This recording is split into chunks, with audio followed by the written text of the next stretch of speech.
Good afternoon. Welcome back to the Market Surveillance Committee meeting. I'm Ben Hobbs and here with Jim Bushnell and Scott Harvey.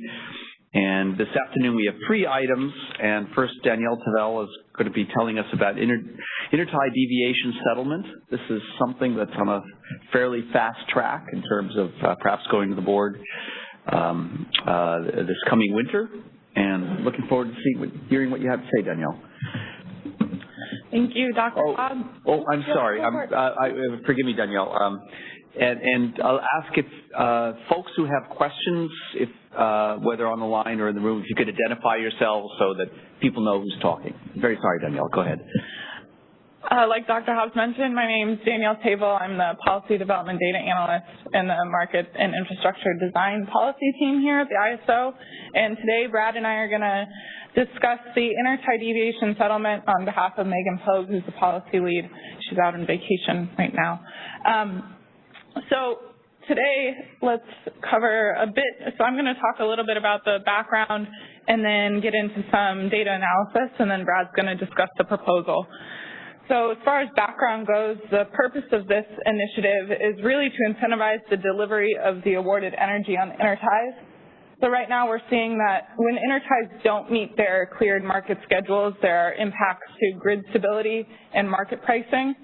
And we've recognized that there are high levels of undelivered intertie resources. So we're proposing a new under-over delivery charge to address this non-delivery of the intertie resources. Right now, the existing decline charge framework is really ineffective for 3 reasons. The monthly threshold is too high, and it includes curtailments.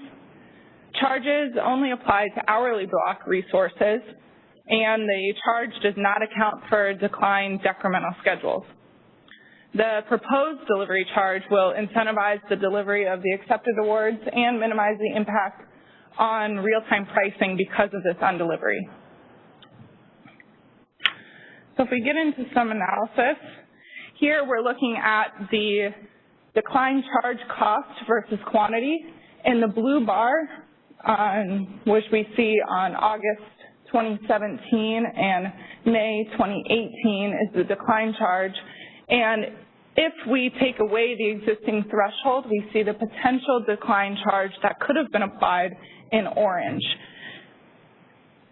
And in the gray bar, we see the declined quantity in megawatt hours. And the quantities of the decline charges in correspondence to the potential decline charge is very small in the import direction, and we see the same thing happen in the export direction as well, where we only see the decline charge applied in September 2017, March 2018, and May 2018 as well. Sorry, can you remind me how the potential decline charge is defined here? So it's the total cost of the decline charge if it were applied by interval without the existing. Without the existing threshold. Right, thanks. Yep. And I also have a clarifying question. So you only actually pay it if it's above 10% of your volume. If you're at 11%, do you pay the charge then on all 11% or just on 1%, the amount above 10%? I think it's just 1%. Okay, which would explain why it's so very small. Okay, thank you. Because it's just as a background, the reason, it was probably almost 10 years ago that we came up with this. Back then, we couldn't tell what were, quote unquote, legitimate undeliveries because of curtailments by other balancing authority areas, or even due to curtailments on the interties by the ISO. And we did a query and arrived at this 10% number that we might not be the fault of the market participant.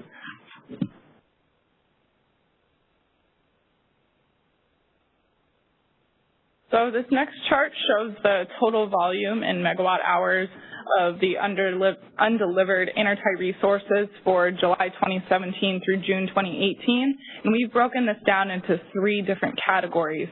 In gray, we show the partial show amount, which is the amount of undelivered intertie resources that came into the system with a different value than what was awarded in half. In orange is the full no-show amount, which shows the amount of undelivered interties that were associated with no E-tags. And then in blue is the quantity of explicit declines, which is the amount of megawatt hours associated with declined awards. And it should be noted that curtailments were removed from this data set. Danielle, I just want to check one thing, because you worded it a little bit differently than I thought I'd heard before. The partial shows, that's not the total amount of the partial shows. That's the amount that didn't show up. So, right? So that the total amount of those transactions is bigger than that. And this is just the part that didn't show up? Right? Correct.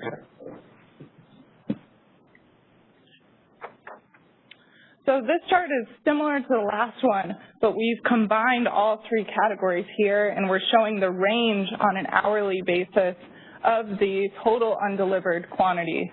And so, for example, each hour of the entire year has 3 different points corresponding to it. We have the maximum, the minimum, and then the average quantity in blue. And we see that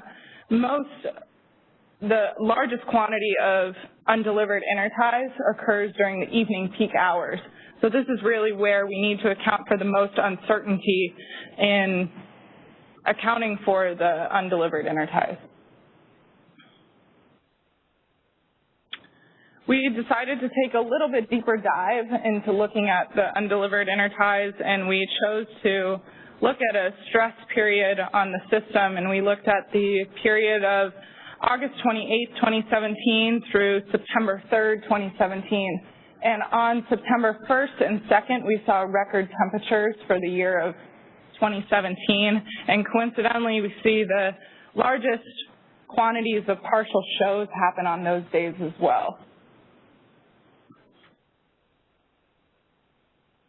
And if we take a look at the range of the hourly undelivered interties during this week, we see, similar to the previous chart that showed the entire year's worth of data, that during the evening peak hours, the range of undelivered interties is much greater than the rest of the hours of the day.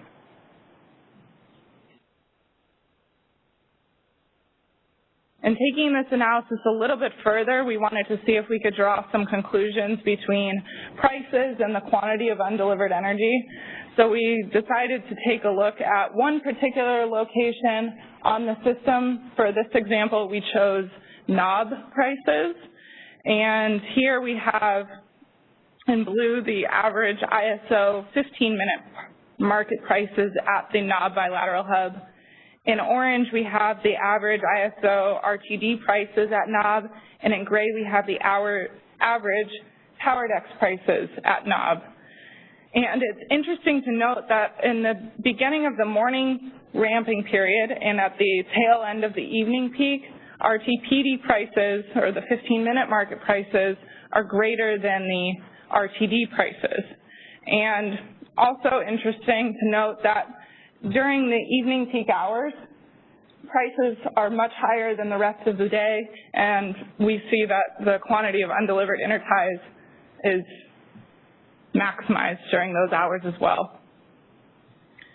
And if we take a look at the prices during the September 2017 heat wave week, we see the similar trend where prices are high when undelivered interties occur.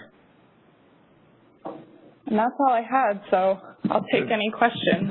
This is Brad. I'd just add that we started digging, that you look at these prices and, at first glance, you think, well, there's, something wrong here. Why, if we're getting declines during these peak hours from FMM dispatches and it's impacting the system, why aren't RTD prices higher?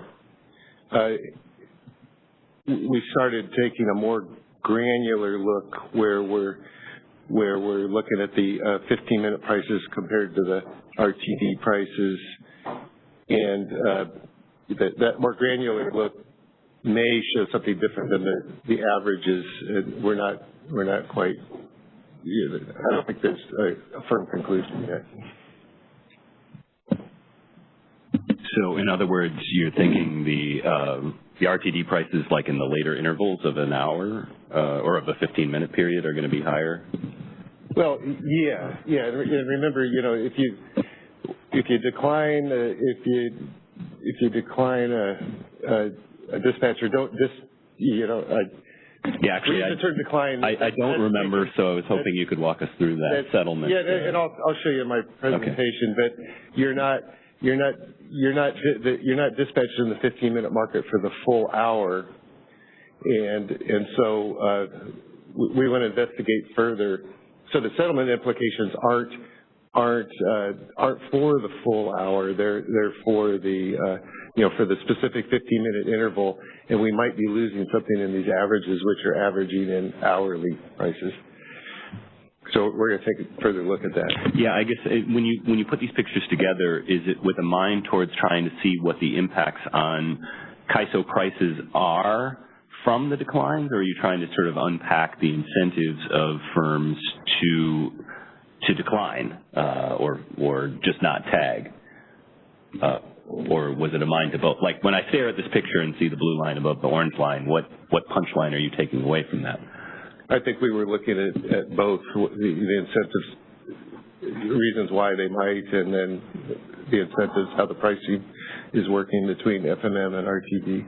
The one thing that a couple of market participants have pointed out was that the ISO has this operational adjustment charge that when a transaction doesn't flow in RTD, they're charged the difference between the FMM price and the RTD price, and that would be a significant penalty for the people that don't tag the transaction if the RTD price spikes as a result. And the thought is, why isn't this penalty deterring this behavior? To really look at that, you can't just look at the hourly averages. You need to look at more detailed data within the hour and what was happening, what was the price difference during the period that we're not delivering. Some of the price spiking during these hot days actually how the prices work. And it's just sort of stunning to say, these are the hottest days, and then you look at these prices and they don't get over $50 most of the hours, and it hardly looks like a stress situation. It's one, you wonder what's going on with some of the prices on these days.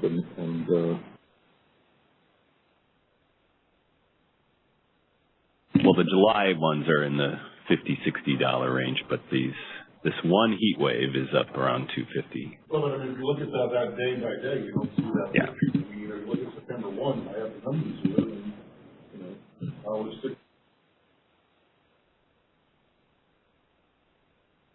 now it goes up to 300, but it's a lot of really low prices, even though they're large no-shows in some of those hours. I think this is just a start to diving into, what is really the driver for the undelivery.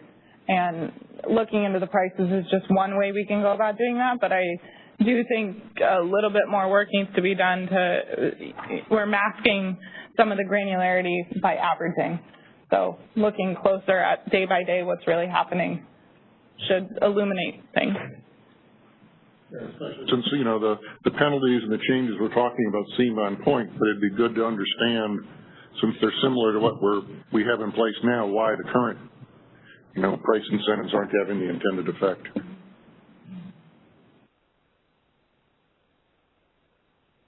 Okay, I'll hand it over to Brad if there are no more questions on the analysis. Let's see if there are any questions on phone lines. We do have a caller in the question queue. Caller, we did. Yep. Hi. Okay, great.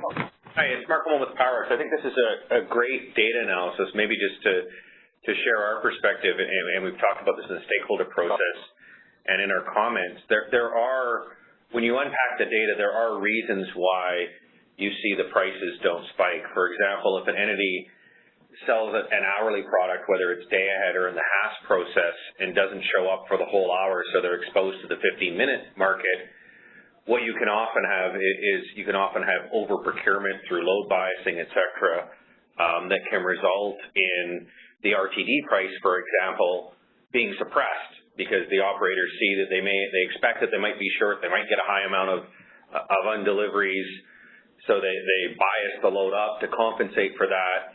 You then acquire more imports in the FMM, and then you end up with the RTD price potentially suppressed because you're back to decking down units. So that's just one example, but there are a variety of reasons why the existing incentives may not be sufficient. I think the other one is that some entities are offering speculative supply where they're offering to sell in the CAISO, they don't have the supply, and then they go out and look for it and look to buy it to deliver it to the CAISO grid.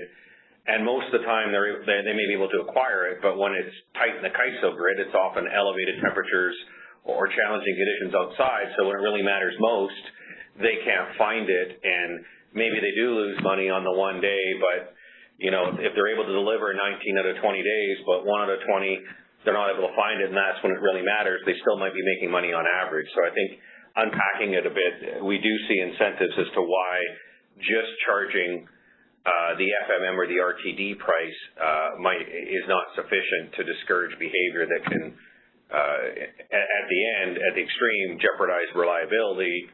Short of that, cause some pretty big distortions in the market. Thanks.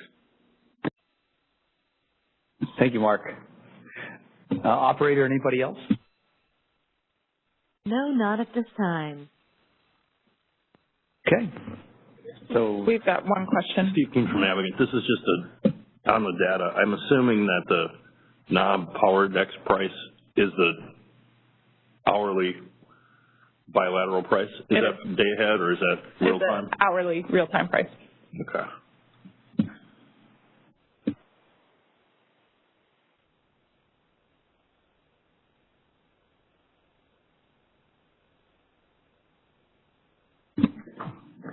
Okay, this is Brad. Caller on the question queue?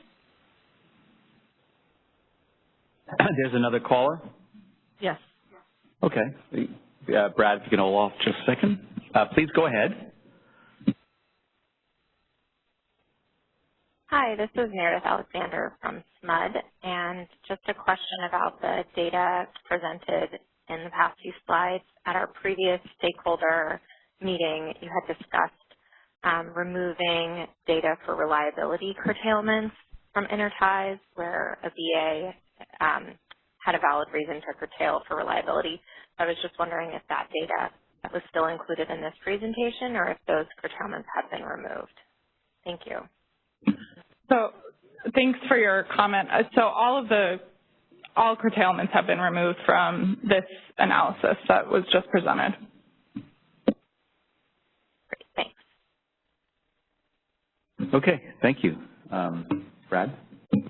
Okay, so I'm going to get into the specifics of our proposal.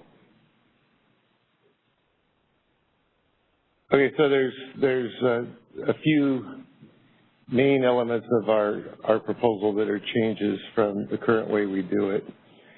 So the first main change we're going to do is the 15-minute market dispatch will be based on the transmission profile and the submitted E-tag. So if you remember how the 15-minute market works is, the HASP comes out and gives a dispatch, and then the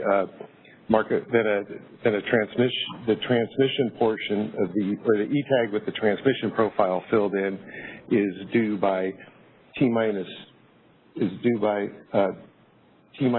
40, and then the market dispatches up to the transmission profile. Now that's currently true for the 15-minute dispatchable, but that's not true for the hourly blocks. So we're going to make the transmission portion of the tag for hourly blocks due at T-minus 40. So if nothing's submitted, then we're not dispatching something in the 15-minute market run that we know isn't going to be delivered. And we got a slide coming up that kind of shows the timing of this better if you're not getting the point. And then, like we talked about a minute ago, the curtailed E-tags will be excluded from the under-over delivery penalty. When we initially proposed this back a number of years ago, we didn't have a way of telling curtailed amounts, but now our systems can. Can I ask a question about that? Yeah. So I can see one paradigm is I'm a independent generator in the middle of a control area that can sort of control my access, and they curtail my transmission access. And so you want to absolve that sort of situation. But what if we're talking about basically a vertically integrated control area where sort of the supply and the transmission system are all kind of controlled by the same entity? And I guess that's all leading up to who determines what a reliability curtailment is, and are there standards that you're comfortable with that would prevent, say, a vertically integrated entity from sort of using a flexible definition of reliability, even though it might be economic? Well, so we have a way to tell whether the adjustment is made by the market participant or made by the balancing authority. Your question, I think it's similar to the question of, what if one entity has, a lower grade transmission than another entity, and because they bought that lower grade transmission, there's a derate and they get bumped where the guy with the higher grade transmission doesn't. That's kind of, we weren't trying to address that. That's in other forums. People have said, for bidding energy into the ISO, not just the transmission component, but even the energy component, should there be standards of whether it can be unit contingent energy or whether it needs to be firm energy and, or non-firm energy, and whether those get paid different prices. And so. Yeah, no, actually, that's also a good question, but that wasn't my question. Yeah, I think that's kind of related to. Well, it goes back to who's making the curtailments and under what conditions they're allowed to do it. Back to the independence of the transmission function. Yeah. In the vertically integrated utility, the transmission function should be independent of the merchant function. Those people should not be exchanging information, and they should not be making. That's a Ferc issue if they are. And we're assuming it's paid for reliability. Yeah. All right. So we are comfortable with the reliability decisions. Yeah. And then, the over delivery charge will be evaluated in each 15-minute interval, or in other words, we're not going to have this monthly threshold anymore since we're removing the curtailments. And then declined and undelivered energy,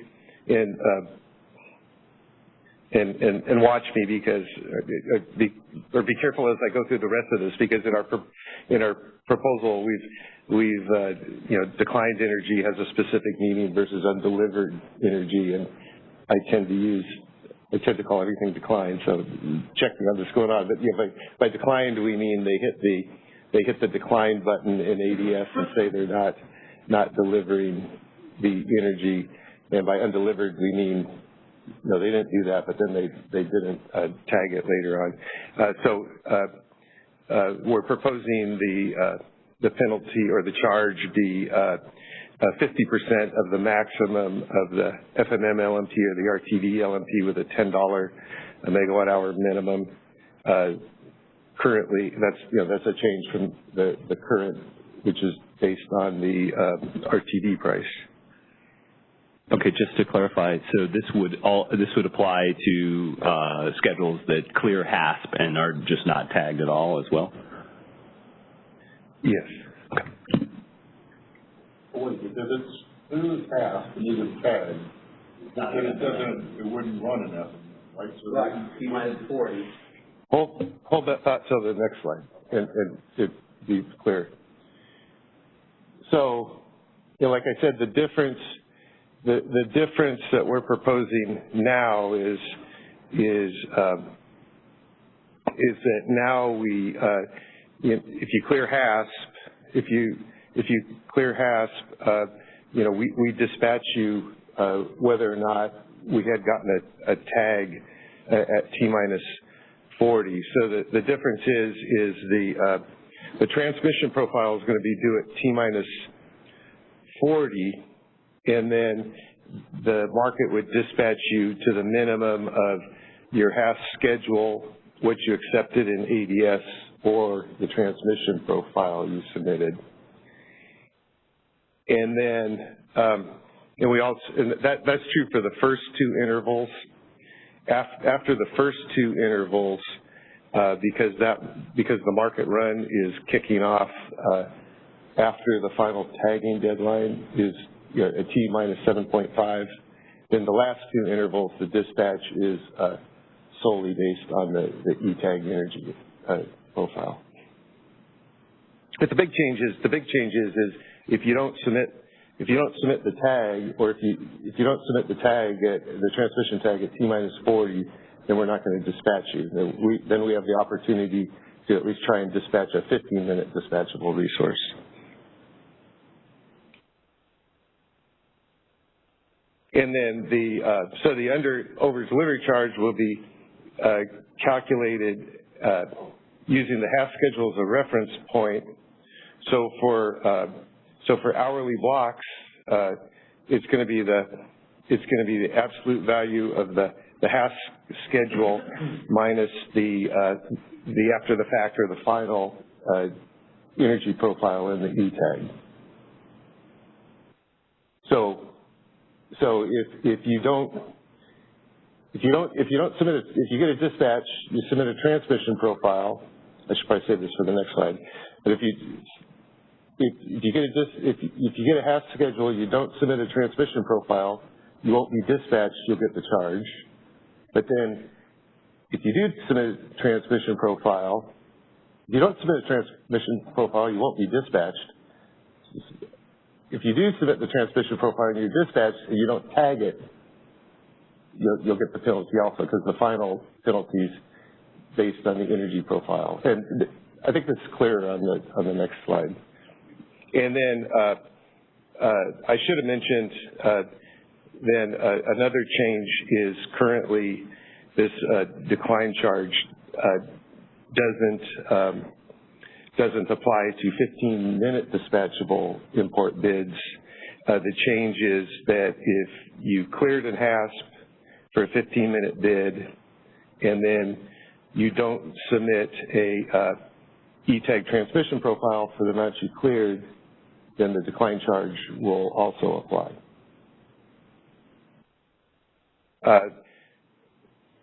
With that, we're not looking at the final E-tag energy profile because once they get the dispatch, it's a very short time to tag it, and it's done through an automated process. So there's really not the opportunity for them once they have this transmission profile in to later not tag the dispatch. Whereas the hourly blocks, you have all the way up to T minus 20 to tag the energy profile. And there's more of an opportunity to not tag it.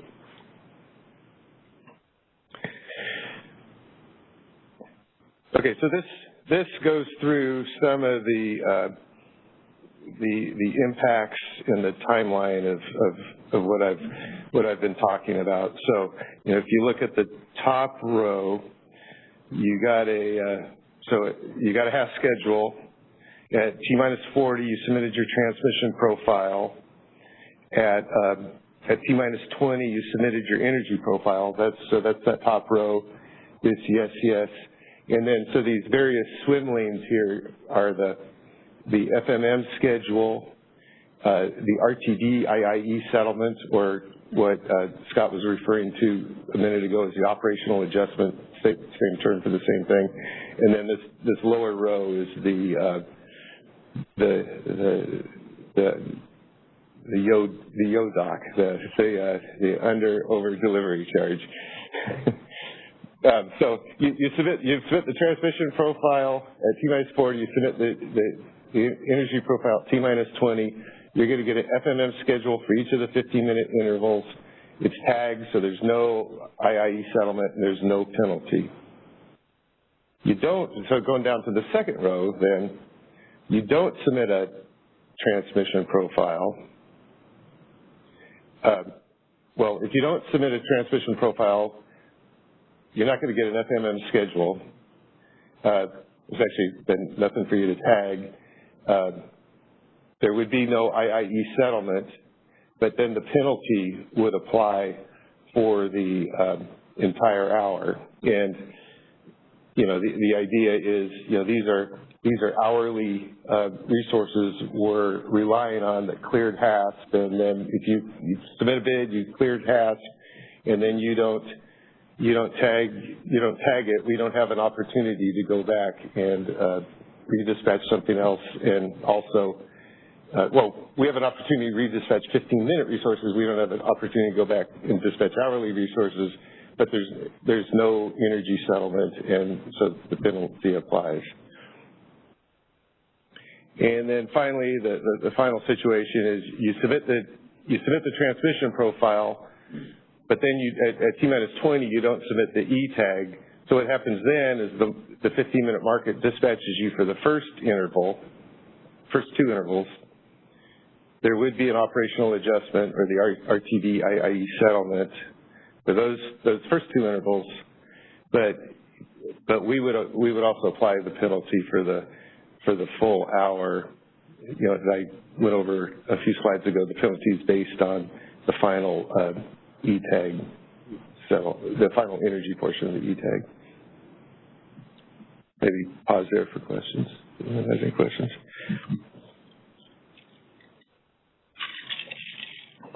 Yeah. Steve Keen from Navigant. Is it possible that you cannot submit the E-tag transmission but then do the energy with tags? I'm sorry. In other words, can you have a no yes?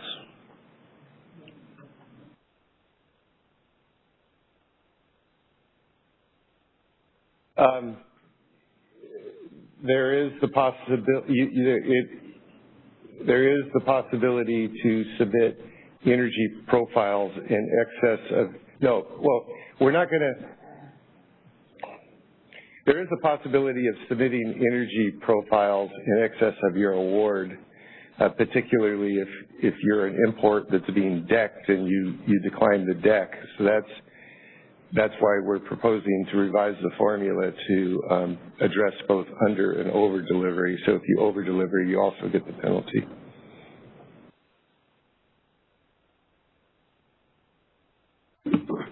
But I would just add, Steve, you cannot have no tag will be approved if there's not a transmission profile at or above the energy profile on that tag. Yeah, but then if your dispatch happens to be less than the transmission profile, they still could submit the energy portion of the tag above the dispatch, and then the over delivery would apply. Okay, so then, oh boy, it's really hard to see on this little screen. So here we tried to kind of summarize how the settlement and the charge works together for various scenarios. So these first two rows are if you have a day-ahead market schedule. So the first row, day-ahead market schedule, 100 megawatts, and so the first scenario is 100 megawatts in day-ahead. 100 megawatts in day-ahead. They cleared HASP, but then they didn't submit either portion of the E-tag. They didn't tag the transmission profile. They didn't tag the energy profile. So in that case, since they didn't submit the transmission profile, the FMM market won't dispatch them for all the intervals. So then the settlement would be a negative 100 of imbalanced energy to buy back the day-ahead schedule in the EIM. And then based on our proposal, the charge would also, the under-over delivery charge would also apply for the 100 megawatts. Now the second row is, I'm going slow because I can barely read over there. The 100 megawatt schedule, they put in a transmission profile at T-minus 40, but then they don't tag it. So in that case, the day-ahead market schedule is 100, half schedule is 100, put in the 100 megawatt transmission profile. So the the FMM will dispatch them for the first 2 intervals, so they'll get an FMM schedule for 50 megawatts. Then the other 50 will be energy they buy back in the FMM as FMM IIE. And if they didn't tag anything, they would then buy back the other 50 megawatts as an operational adjustment at the RTD IIE, and then the under over delivery charge would apply for all the megawatts.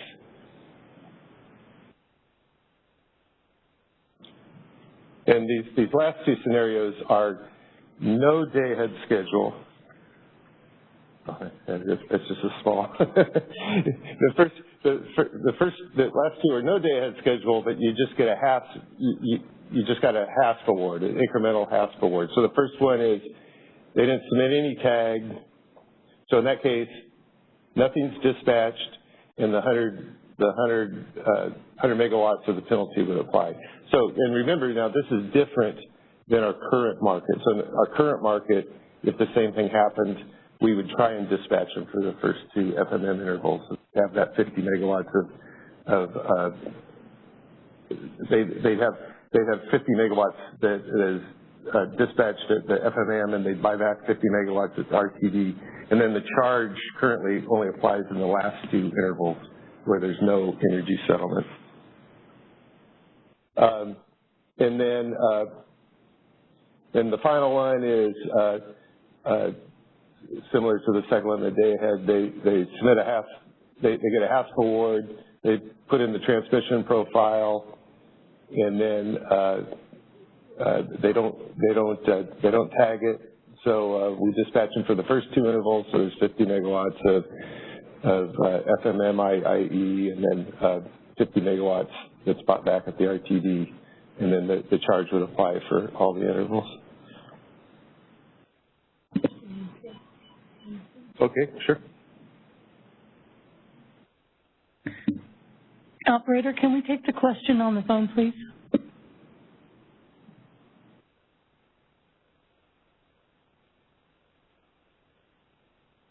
Hello, everyone. This is Kevin Holt. Can you hear me? Yes, I'm sorry. Can you say your name again, please? This is Megan Pogue from Palo. Megan, I thought you were on vacation. What? I am. Listening in from the phone. I wanted to respond to one of the questions earlier. It actually aligns with what you're talking about right now, Brad, that it's the possibility of not having a transmission profile submitted by the T-40 time point, but still getting an energy profile submitted by T-20. And that is possible. So in that scenario, if the ETAG was submitted late, it's submitted after the ISO market, 15-minute market runs, for that first interval of the operating hour, there would be no 15-minute dispatch because the ETAG wasn't submitted and the ISO didn't have that assurance that the energy would be delivered. But because the ETAGing deadline is T-20, there still would be the opportunity to get the transmission profile and the energy profile submitted by T-20. So then it would just be the first interval of the operating hour in which the 15-minute market award does not match the ETAG energy profile, and there would be settlement for imbalanced energy for that first interval. And we do have an extent. Yes? Hey, your connection is not real good, so I don't know that we're following you. I can't. Good. We can't understand you. The signal's not clear from Hawaii? Yeah. Okay. Yeah, the waves are crashing in the background. We can't hear you over the waves. Oh, I'm so sorry.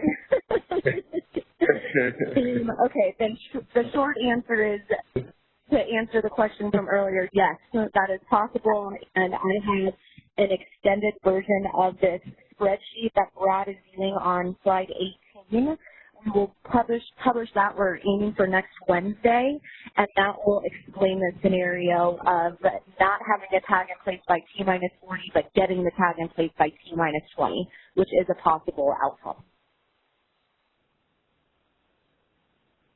That addresses Stephen's question. So We'll have an answer for you on Wednesday. Megan, thank you for calling in. It's been a good discussion. I'm glad I can watch the waves and listen.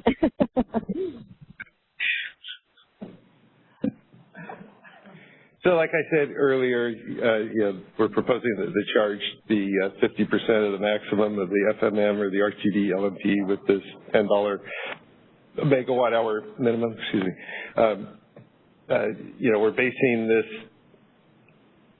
We're basing this charge on the LMP, obviously, so the charge is comparable with the prices and the impact on the markets. We're basing it on the greater of the FMM or RTD because it provides the strongest incentive to deliver awarded energy. Like we showed earlier, though, I think we need to unpack that a little more. There can be times where despite the decline, the RTD price is lower, so you're buying back and you're still making money, not delivering the import. And like Mark Holman pointed out, that there's measures the operators take, biasing the RTD because they're anticipating declines, or exceptionally dispatching after they know about decline, that can make the RTD price not fully reflective of the conditions. So that's likely kind of a vicious cycle that maybe we can correct with, this proposal. The more they're afraid of things, the more they take out of market actions and make things worse, and then they get even more. Then the floor of $10 is just, to have an incentive when the pricing is really low. And then we're proposing an additional 25% if an penalty if an SC accepts a HASS schedule in ADS by T-minus 45, which is a little bit earlier than the final transmission tagging deadline, but then finally doesn't tag it, because we want to give an incentive to accept or decline in ADS, and we want to give a big incentive that if you tell us in ADS that you're going to deliver, that you actually tag it. And just as background, we probably didn't say that there's functionality in the system that when the HASS dispatches come out, the supplier can hit a accept or decline button and tell us whether they're going to be able to deliver the energy. Brad, so I can appreciate that the scaling to the LMP is trying to capture kind of the impact on the market, in the sense that I guess that we think declines have a bigger impact when prices are higher and a lower impact when they're lower. But it seems like the actual calculation, which would be impossible to do, I assume, is just trying to think through it. It would be the price if you never participated in HASP in the first place, on the one hand, against the sort of additional price that you're imposing on the market by pulling out at the last minute, which I guess is what we do know, because you did actually not show up after having promised to, or implied that you were going to deliver. And so it seems like there's a sort of a slope aspect to this, almost the slope to the HASP, as opposed to sort of the level that you're kind of working off of here. Yeah, if I understand your point right, I should have brought up, that's also been our thinking that, okay, so you decline the RTD price, say the RTD price is fully reflected, there's no outside operator actions, and our market works perfectly, and the RTD price is fully reflective of your impact. You still have had a broader impact, because if you hadn't submitted this bid into HASP, we would have gone up to the next bid, and then so our FMM prices would have been higher without your bid that cleared that wasn't delivered. So we're trying to capture some of that impact also. So I'm wondering whether, and this is addressed partially to Scott, what other ISOs do, if there's anything like this in terms of a charge that's related to the prices to try to discourage such declines. What happens elsewhere? I don't know if we... The place that's most analogous to California because they do the economic scheduling of interchange is New York, and back in September 2000 they put in a charge called ECAA,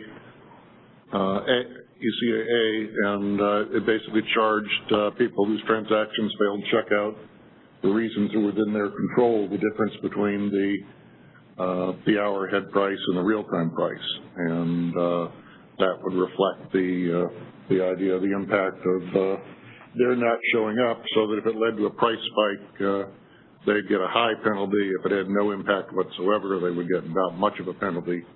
And we saw the behavior we were concerned about disappear immediately, which is why I'm surprised that, you know, the operational adjustment charge isn't having more of an effect here. Now it's different because now PJM and New York and ISO New England are passing the bids back and forth, so there are no surprises because the coordinated transaction scheduling, everybody sees everything 2 hours out, and you know there's no confusion about missing tags or anything like that. It's all done by the ISOs. Ontario also has some charges that are similar to New York's, but a little different for interchange transactions that don't show up. Yeah, I'm thinking through what we would think the impact would be, and I think it's something different than what I had said. It seems like the thought exercise here is what the FMM price would be if they actually delivered or actually tagged. That's the counterfactual that we don't know the answer to, against the actual FMM price that is calculated having failed to deliver. That's sort of the measure of the impact of not tagging. Yeah, but that's influenced by what clears in the hash, because that's what then goes into FMM. George had a point he wanted to make a second. Yeah, just have a question on this last bullet, Brad, the 25% is additional penalty. So I assume the factor for the formula is going to be 0.75 in that case, instead of 0.5? Yes. And NSC has an obligation to accept or decline a hash schedule, or they can just not act on it? Are they obligated to either accept or decline? No, but it defaults to... it defaults to accept? It defaults to, I think it defaults to accept. Today, but I thought the change was going to be if the default to fail in the new design. I thought that was one of the changes, that today it defaults to accept, that they have to decline, and therefore if they do nothing, it looks like it's an accept. And I thought one of the changes is going to be that now it's going to default to decline. So if they don't positively say yes, it's going to show up as a decline. Yeah. And this penalty is going to kick in. Yes, and they don't. Then they get hammered more because affirmative yes puts the thing into. Yeah, I'm not recalling exactly. I think you might be right. Megan would know off the top of her head. But, okay. We can. I think it's important to clarify because it's good for the assist to know what's going to happen here. Yeah. Okay, and then I went over this already, that we're going to exclude curtailments, and that's why we're getting rid of the monthly threshold. So there's some nuances of the way that tags are adjusted. There's something called an adjustment that's done by the scheduling coordinator, so that will count. Then there's tags that have been curtailed by a balancing authority area operator, and those won't count towards the penalty. And there's a way we can tell which kind of adjustment was made. The New York implemented this 18 years ago, and we actually, the OECG implemented the penalties for some period of months, and it's quite doable to back out what's a curtailment by a control area and what's the market participant. We're not just relying on the market participant's word, but okay.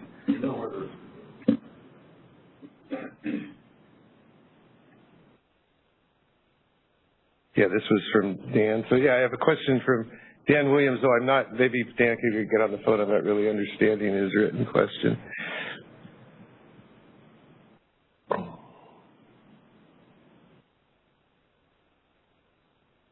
Oh, I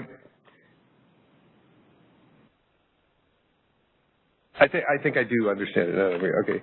Brad, can an entity retag between T-40 and T-20? First tag shows transmission profile of 100. It gets counted in the FMM run. Then they withdraw that tag and submit 4 tags for 25 megawatts each before the T-20 deadline to align different supply upstream using that 100 megawatts of transmission to import. I believe, this is getting kind of down in the implementation weeds, but I believe that that is correct. You know, our originally we were proposing a T-30 energy profile deadline. We changed that proposal because we recognize that interchanges between us and different BAs, particularly like BPA, that a lot of their final forecast of renewable output doesn't come out till around T-30, and people might need to change around their sources. So we wanted to leave flexibility to change the energy source, but you know, base the dispatch on the transmission that was submitted at T-40. Okay, so just to follow up on that, I think was Morgan Stanley, might have been somebody else who submitted written comments asking if they could make this substitution, and I think it sounds like the answer is that under this proposal they can. Yes. Okay.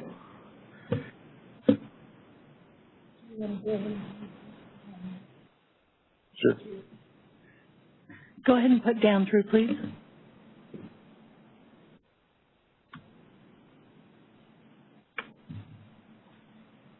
Dan, are you there?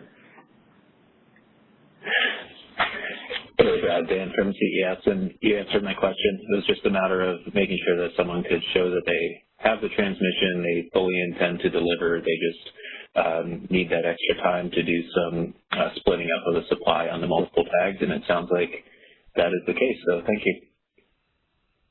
Yeah. Thanks. So normally when I think about proposals or, you know, like mitigation, it's you think through the consequences of false positives and false negatives and so forth. And what are the consequences of this penalty being too severe, in the sense of what arguments are made as to why someone would make a decline unrelated to reliability curtailment?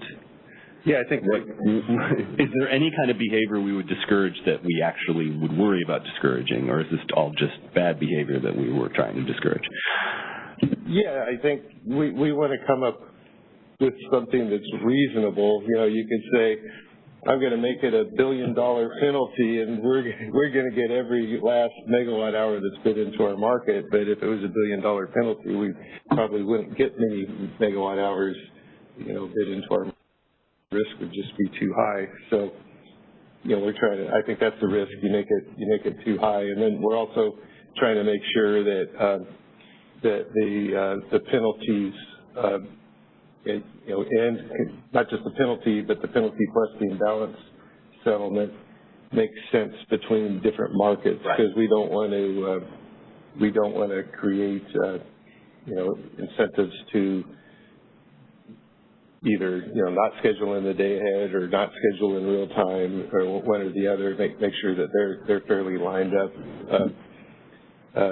You know, between the HASP and the 15-minute market, I think we want our incentives to kind of lean towards getting 15-minute dispatchable bids. But I think that's the trade-offs we're making. And there's a certain amount of just people make mistakes. You know, that's what we saw is, you know, some of it's behavior that can change, and some of it's people screw up. And you want to penalize the people for screwing up, because then they'll have better training procedures, but you don't want to shoot them in the head for it, you know? So there's a balance there. Now there's a penalty. One of the funny things, though, like when you find out the errors crop up when the regular trader's on vacation and his boss takes over. Okay, so we got any more questions or? Yeah, I got one, but that's probably an easy one. The revenues that the ISO will collect through these penalties, what's the proposal for dispersing them? That's the policy happy hour fund.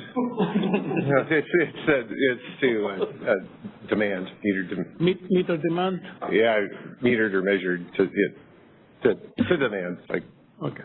Yeah.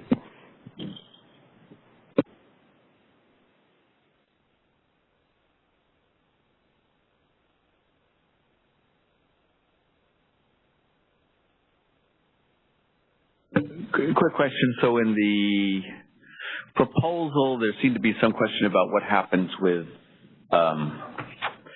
when a decline for an export results in having to proportionally decrease imports over in Inert. And I got the sense reading between the lines weren't completely satisfied with that. What's the thinking now on that, and what more?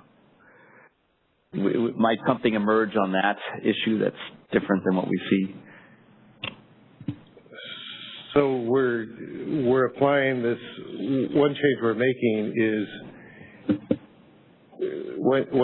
making is to apply this to over delivery, because right now the way it works out, if you have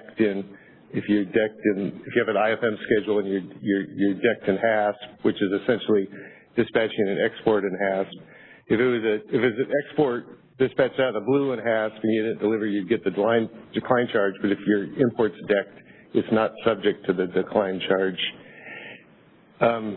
We had another provision in there for, to the extent that happens and you curtail other people, where we would allocate some of those costs to you. But I'm not recalling the details of that off the top of my head. Megan would have been able to answer that better.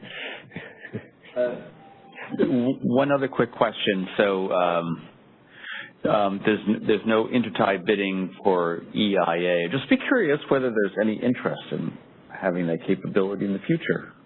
And would this be an issue? EIA. Yeah, sorry, not at this time. Not at this. No. Interest on anybody's part. No. Okay. Thank you. Yeah. There may be a need to have that discussion as part of the, not for EIM.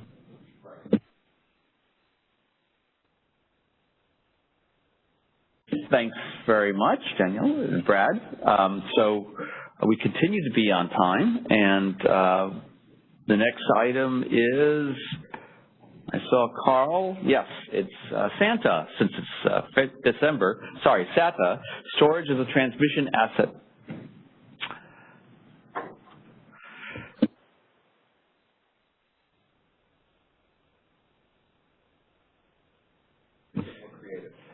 So not to try and one-up Ben, but now for something completely different. Anyhow.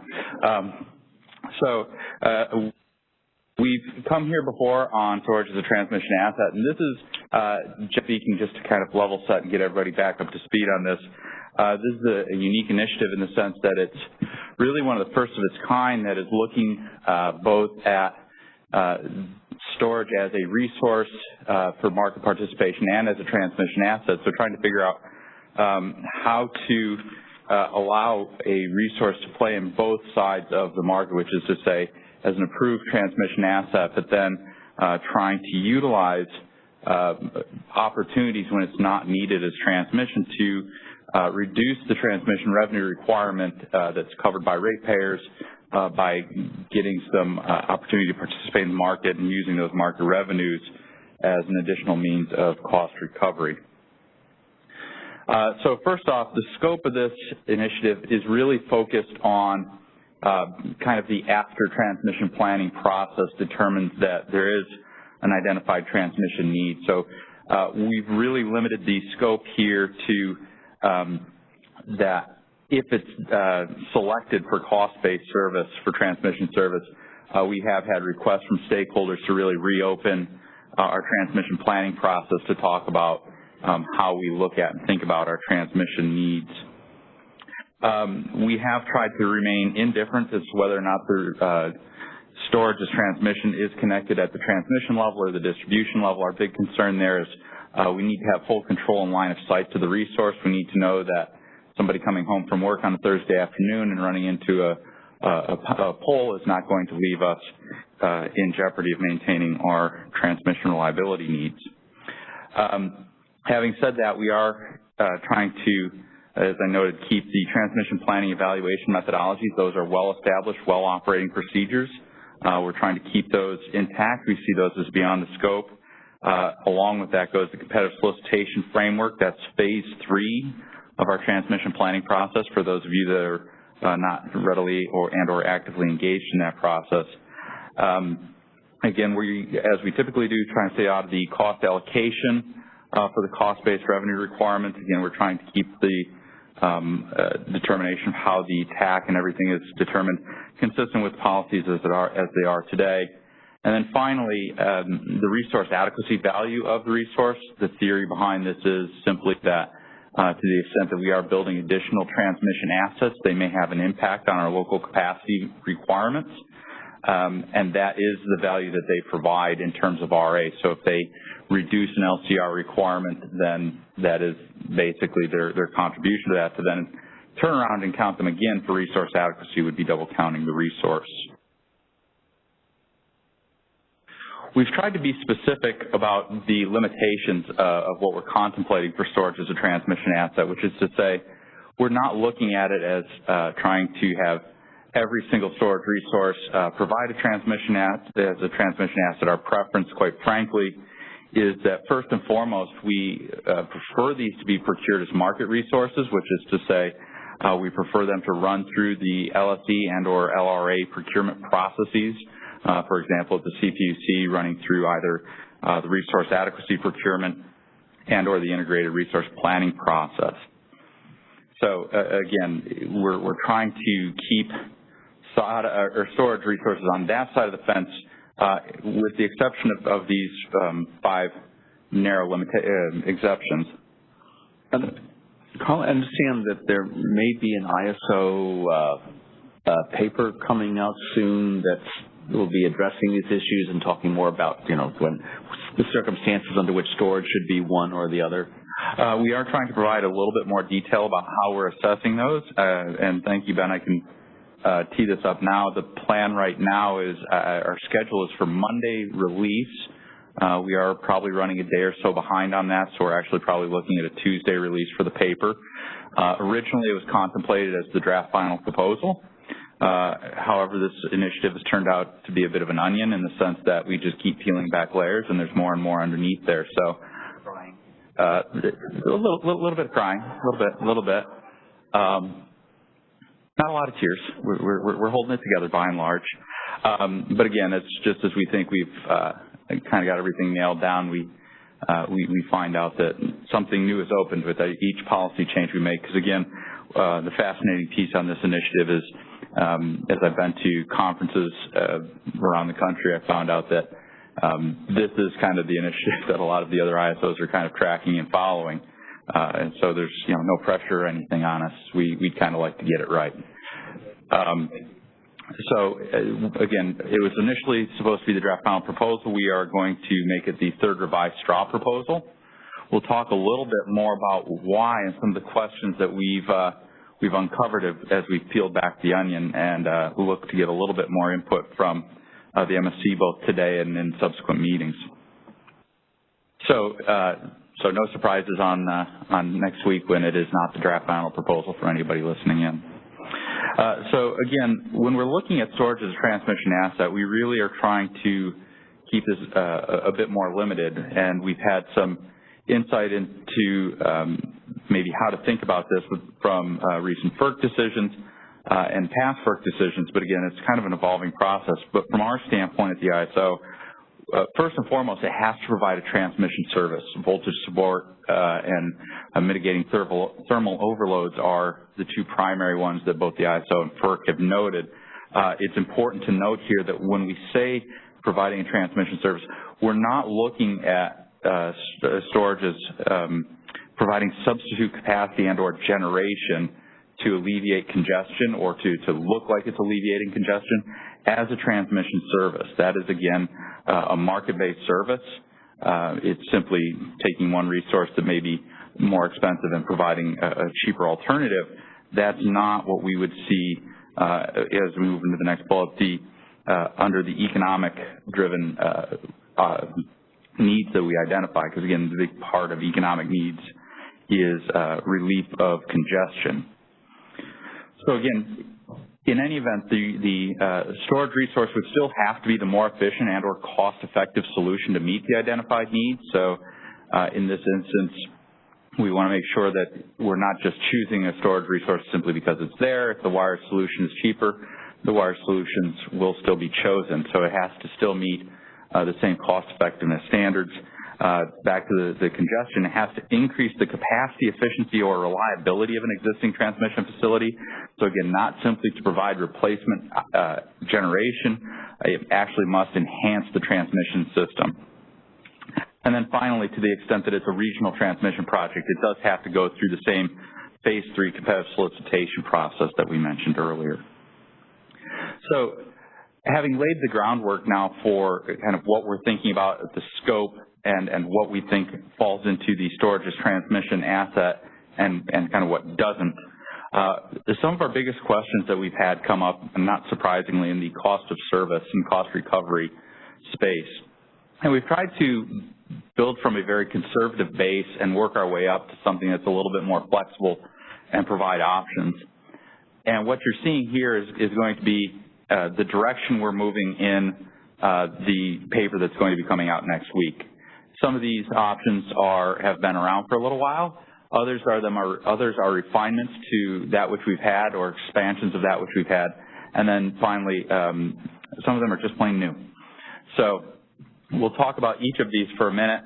We can go through some pros and cons of these because, again, this is part of where we'll be looking for MSC feedback in a couple slides. So first we have what we're calling the full cost of service-based cost recovery with complete energy market crediting back to ratepayers. This, we tried to not be creative but more descriptive with our names so it's very clear what they are. What we're going for here, and this is, I think, when you go back and read the Ferc policy statement on storage as transmission, this was what they had very much considered, and what most of the testimony reflects to is, hey, they can go participate in the market, and anything they make in the market can go right back to ratepayers to reduce the TRR. In theory, a wonderful idea. The question comes down to incentives to participate in the market, which is to say the more you participate in the market, the more you run into the potential for maintenance and maintenance costs and depreciation, so that the asset may not last as long and may have additional costs associated with that. So we've looked at two options here. The first option is available to resources procured in both the competitive solicitation and direct assign projects. These are projects that are just basically go to the incumbent PTO. But this is an option that includes full cost of service. It includes a must-offer obligation, and it covers all the maintenance as well. The idea simply being that in order to provide an incentive for the incumbent PTO or some market participant or some SADA owners to participate in the market, you have to kind of give them a nudge, which is to say we have the must-offer obligation. But since we're giving them that nudge, the ISO also felt that along with that came the obligation to cover some of those maintenance costs that may come from basically pushing them into the market and making sure that if they're utilizing the resource more than what some have called the fire extinguisher mode, which is to say it sits there until we need it, we'd have to cover those maintenance costs.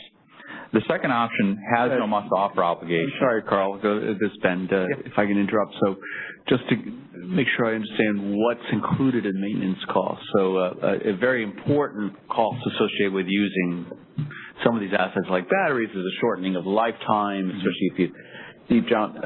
So would shortening the lifetime and having to replace it earlier be considered a maintenance cost, or? Yes, so we're considering it that, because again, if anything, the idea of this is that the project is approved for a given time frame. Traditional wire solutions, I think, are typically cover 40 years. With SADA resources, we actually have a bit more flexibility that we can consider 10, 20, or 40-year projects. which has some of its own challenges, by the way, but we have a bit more flexibility. But the obligation on the resource is ultimately to provide a given level of availability and utilization. So to the extent that that standard is degraded due to market participation, that would be covered through the maintenance.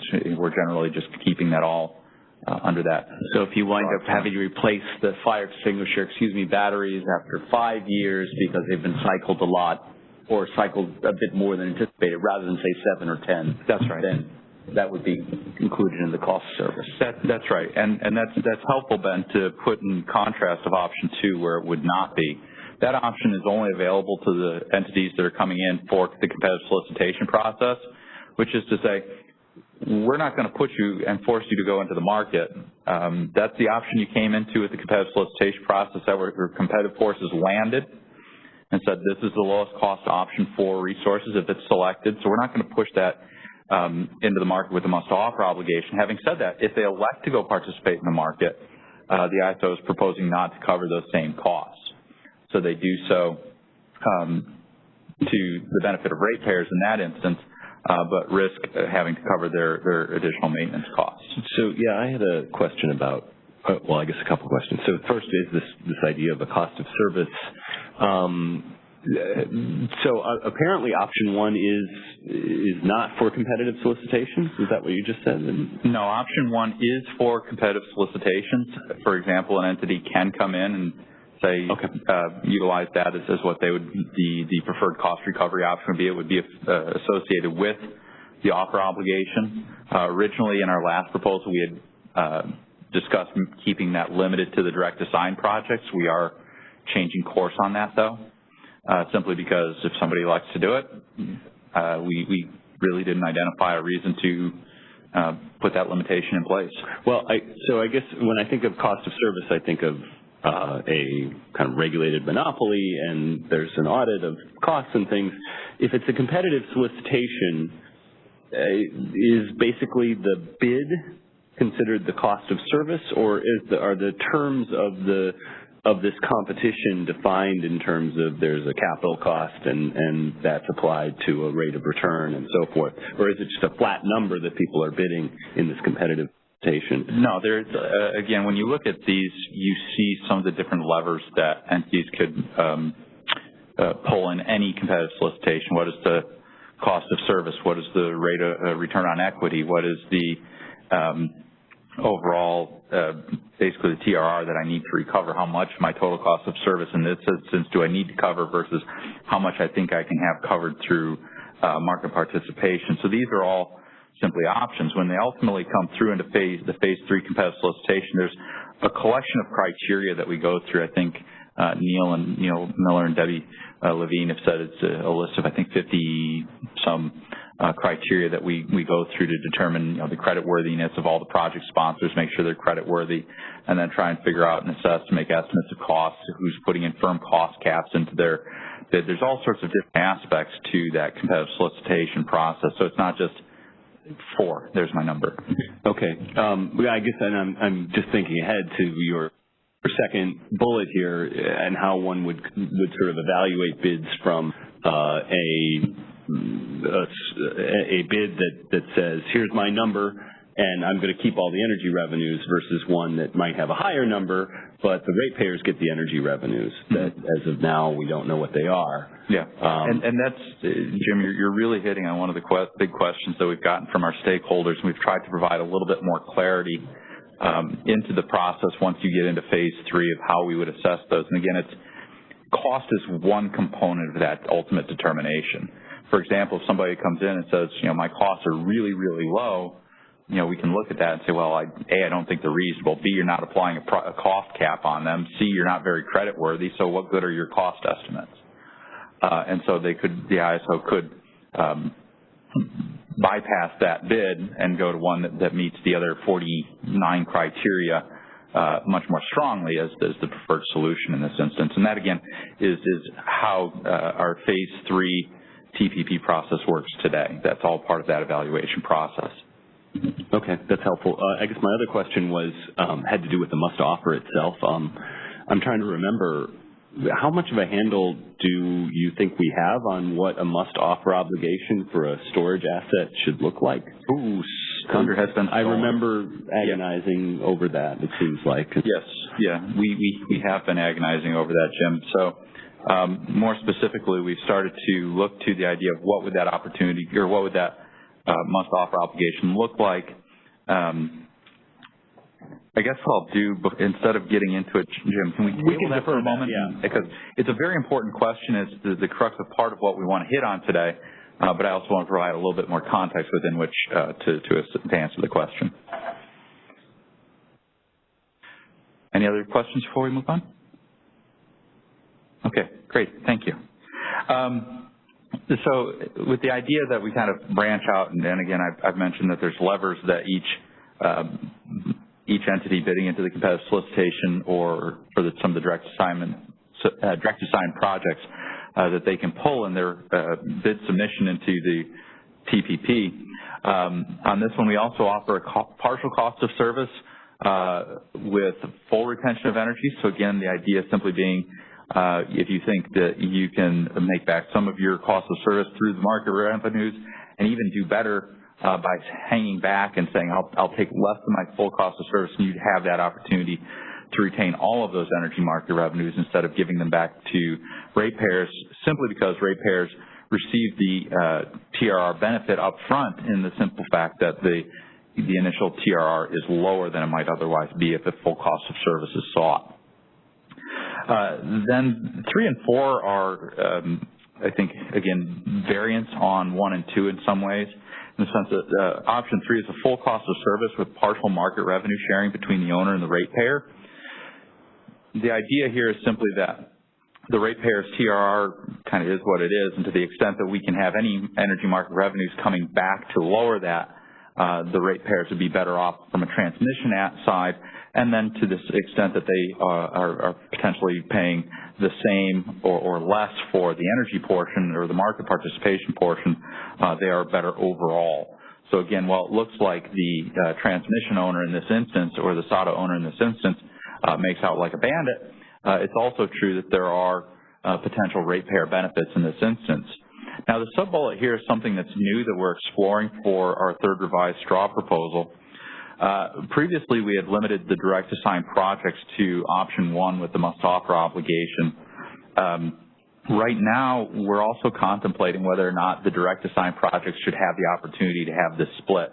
Having said that, we thought that while there are benefits to that split, there is a need to ensure that ratepayers are guaranteed at least a fair portion of energy market revenues. And so as an initial starting point, we're looking at setting a floor such that the ratepayers would receive at least 50% of all market revenues going back into the TRR to reduce those payments to ratepayers. So again, that's new in the next iteration. It's not a foregone conclusion. It's something we're contemplating. Again, there's not the competitive forces where you may see higher splits necessarily driving that. But again, it can provide opportunities for them to look at wire solutions or SADA solutions where, a 60-40 split to ratepayers may actually still be better off than a wire solution in terms of overall cost effectiveness. And then finally, the last option really is just the partial cost of service where they can have a partial revenue sharing. So again, it's kind of a combination of options 2 and 3. As I noted earlier, these are just variants on how some of the levers get pulled. But again, what we've been asked is to kind of clarify what levers can get pulled and how in these bid submissions.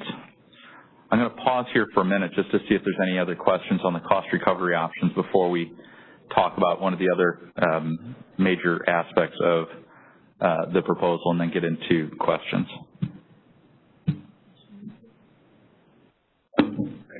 Yeah, Carl. So I'm sure that this is because I missed something or misunderstood something. So option 2, I don't have to must offer, but if I do offer, I have to give all my revenue back to the ISO. So I incur costs but get no revenue if I go into the market? So you incur costs to charge, you receive revenues to discharge. The way we're doing this is based on basically your monthly invoice statement. We'll lay out all the charge codes. It's the margin that goes back to the ISO. So you do cover your costs. Okay. Yes. Yeah, that was a big question that was asked by stakeholders. We've clarified that, and so that'll be hopefully abundantly clear in the next iteration. But there's a pretty weak incentive to participate is the concern. That's correct. I mean, there's incentives in the sense that in some technology types, simply sitting there as a fire extinguisher actually degrades the battery more rapidly than trying to get some utilization out of it. So in some instances, we expect that just for the purpose of sustaining the resource itself, they'll participate. But again, we've noted this from the get-go that this entire option one has, absent the offer obligation, has very little incentive for the solid resource to enter the marketplace, to simply sit back and get their guaranteed ROE and eat chips. Is there a concern that you could use the battery in a way that loses a lot of money and happens to help your other portfolio in some way? Or? There is a concern with that, Jim. Not necessarily helping the portfolio, just that in one of our stakeholder meetings, I think it was Jan Strack from San Diego Gas and Electric suggested that he would go on vacation and leave his nephew in charge of the solid resource, and he'd come home and find out that they were in over their head. And so our proposal right now is that there be a limit that it has to be a positive number. We're not currently proposing that we cover losses. I believe we had a question in the queue, so I'm going to pause for a minute and see what we got going on there. Hey, Carl, this is Michelle Keogh from the CPUC. I had a couple of questions, or actually a couple of comments. So the first is, I just want to note that if you are a PTO and you have the STATA asset, you would still have an incentive to bid it in economically for your customers. I would assume it's slightly different than being a competitive resource where you are trying to make money off this, because the money that they make goes back to ratepayers for gen-like assets. So that's one point I want to make. The second point is I'm still having trouble understanding the division between storage as a transmission asset that replaces a local generation need. So I'm thinking of Oakland, where we have the Oakland project, and now we're having storage assets replace it, which reduces the local need. So I'm having just a little trouble understanding where you draw the line. So I get that you're considering the difference between a transmission and a storage asset, but how could you be sure that there isn't a generation alternative that is potentially less expensive? And then my additional point is that as I read through this proposal, it looks to me like if it sits on the transmission side, there is no system RA credit. So if you put in a large battery as a transmission asset, it definitely lowers the local need, but it really does nothing for the system need. Whereas if it sits on the other side, sort of on the gen side, you could include it and count it to also lower the need and to meet your system requirements. So those are 3 points that I want to make. Oh, the fourth point I want to make is that if it is like a transmission asset, I just go back to the old RMR agreements where it's really very, very, very hard, and they were very contentious when you were trying to choose how much goes back, what to pay for them if somebody's in the market. And I would say that's going to be doubly true with storage when we don't really have a use model as of yet. I mean, is it an energy resource? Is it doing ancillary services, et cetera, et cetera? So I think those are my 4 points. Thanks. Appreciate it. Yeah, I agree with you, and I appreciate the different perspective on to the extent that the PTO has an interest in lowering its ratepayers' costs by participating in the market that exists. I think solely and differently from necessarily what we're talking about is your typical market incentives to make money for oneself. So I appreciate that input. As far as stuff like Oakland, again, I'm just trying to hit these very high level and broadly. That project and that process was one that I think we're, both the ISO and I think the PUC are learning the joys and wonders of collaboration and working together on trying to find the right solutions. And so I think we've worked with the PUC on trying to identify the best way to get certain resources procured. That Oakland project, as I know you're well aware, but others, just for their information, is, I believe, a 10-megawatt battery. Then I think it's a collection of other minor local area upgrades, and then a bunch of energy efficiency and demand response in that local area to help fully replace the need for that Oakland plant. So again, the processes are a little bit more complicating, but again, we've been working on preferred resource solutions and options over time, and I think we're getting better at that. There was one other piece mentioned, and I am completely forgetting it. If it comes to me, I'll re-mention it. But Michelle, thank you for. It's the city on the transmission side versus the gen side, and just whether this is the most, whether you can determine whether it's the most cost-effective offer if you don't, one, consider generation, or two, consider the fact that you don't get to count it for system credit. Nope, that was the one, which is, again, back to the collaboration and coordination efforts, I think, become very important in trying to figure out what the most cost-effective way to resolve those local needs are. And again, I think we've seen those really kind of build and improve over the past couple of years, and hopefully we'll continue to do so. Okay, thanks. All right, thanks, Michelle. All right, how are we doing time-wise? Not bad. So I wanted to get into one of the other aspects that we've been working through, and that is trying to facilitate that market participation, trying to determine the best way and times and opportunities to do so, and how to put those resources into the market. In our second revised draw proposal, we had actually put out a proposal that we obtained pretty much full consensus on. Everybody just liked it. That we would limit market participation to a post-IFM notification, so that we'd run our IFM, we'd check out our constraints and limitations, our contingency needs, and then we'd let folks know if they could participate in the real-time market. The reason it was pretty much universally hated was one of the primary marketplaces where SADA resources are going to look to participate when allowed to participate in the market is going to be in the ancillary service markets, which primarily clear everything in the day ahead except for some residual and balancing AS products. So we've gone back and we've challenged ourselves to say, can we allow them to participate in the day ahead market as well? Now, we have to understand that the whole point of these resources is first and foremost to provide transmission services. So we're looking at them fairly conservatively. We do acknowledge that. So our last proposal said after the IFM, we're going to look at and forecast out to 110% of our forecasted needs, and that's what's going to make that determination, is if they can participate in the market. Based on our assessments, we're prepared to move that up to 115% to bump it in front of the IFM. So again, taking a bit more of a conservative approach with the idea that more can change between pre-IFM and real time. We've taken a little bit more conservative approach, but it does open up numerous market opportunities that were not there from our last proposal.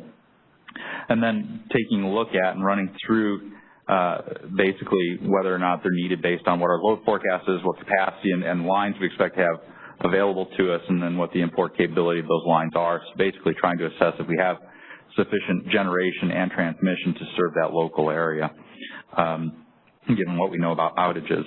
And then once we've made that determination, basically feeding it into the market and saying, if there's something we've not caught in that load-based test, we're going to rely on our minimum online commitments and or contingency modeling enhancements to handle some of the other constraints that we may have, and letting them participate in the market basically from then on. Now, it's not on the slide, but I will note there are risks associated with that market participation, which is to say, if something unforeseen happens, we are going to reserve the right to pull that resource back out of the market and hold it back as a transmission asset. And then we're working on settling all that stuff out as well. But again, trying to provide as much opportunity to participate in the market to strengthen the incentives and opportunities for ratepayer savings. So as kind of a final point, as we get into kind of the where are we now and what are we trying to understand, by and large, I won't say that everybody loves it, but I think they're getting to a point in the process where the path forward, we see a light at the end of the tunnel. We just, again, have a couple more layers of the onion that we need to peel back. There are some questions, and this gets to Jim's point earlier about what does that must-offer obligation look like. Some of the generators continue to express concerns about the potential for market price suppression. And so when we get into the must-offer obligation into a resource particularly that has that move where we are offering to cover those maintenance costs, what would that look like to avoid that market price suppression? Because, again, they may not have some of the same incentives or needs to make sure they're bidding at their full marginal cost.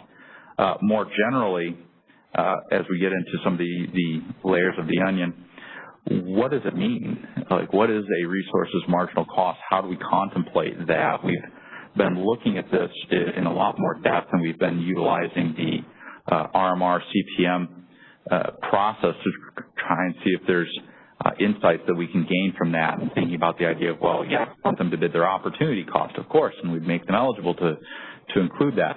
The challenge is, as Ben's noted, what is their opportunity cost? It's not immediately clear. I mean, there's a component of it that is based on the energy consumption that they've used to charge the resource, but then to the depth, and I'm losing contact here.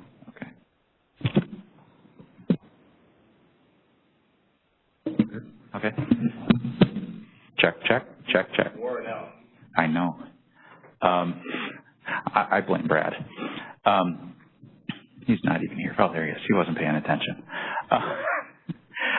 So again, trying to figure out how to calculate an opportunity cost for a storage resource more generally, even beyond the SADA resources, when we start talking about how we want them bidding in and optimally utilizing the resource instead of just chasing charging and discharging prices all over the place.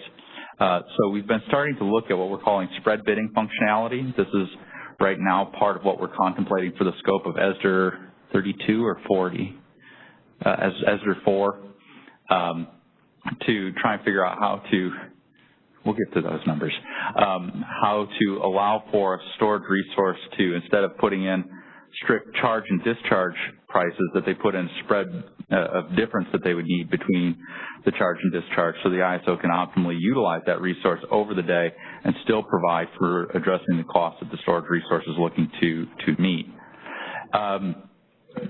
Comment on that Carl. If the ISO's scheduling model is keeping track of state of charge and recognizes the whole cycle, I don't see what difference having a spread bid versus just having on costs on discharge or in charging. It'll amount to the same thing if the ISO is monitoring state of charge. Right, but again, if the resource is submitting the bid, there are instances, for example, it may be as well off to discharge or to charge the resource at $600 if the discharge price is $1,000, where it's actually better off to do that than it would be to say charge the resource at $0 and discharge it at $250. So trying to again help keep them from having to chase both ends of that spectrum, the charge and discharge price, of how to optimally capture their needed spreads, and instead just include that in their bid process.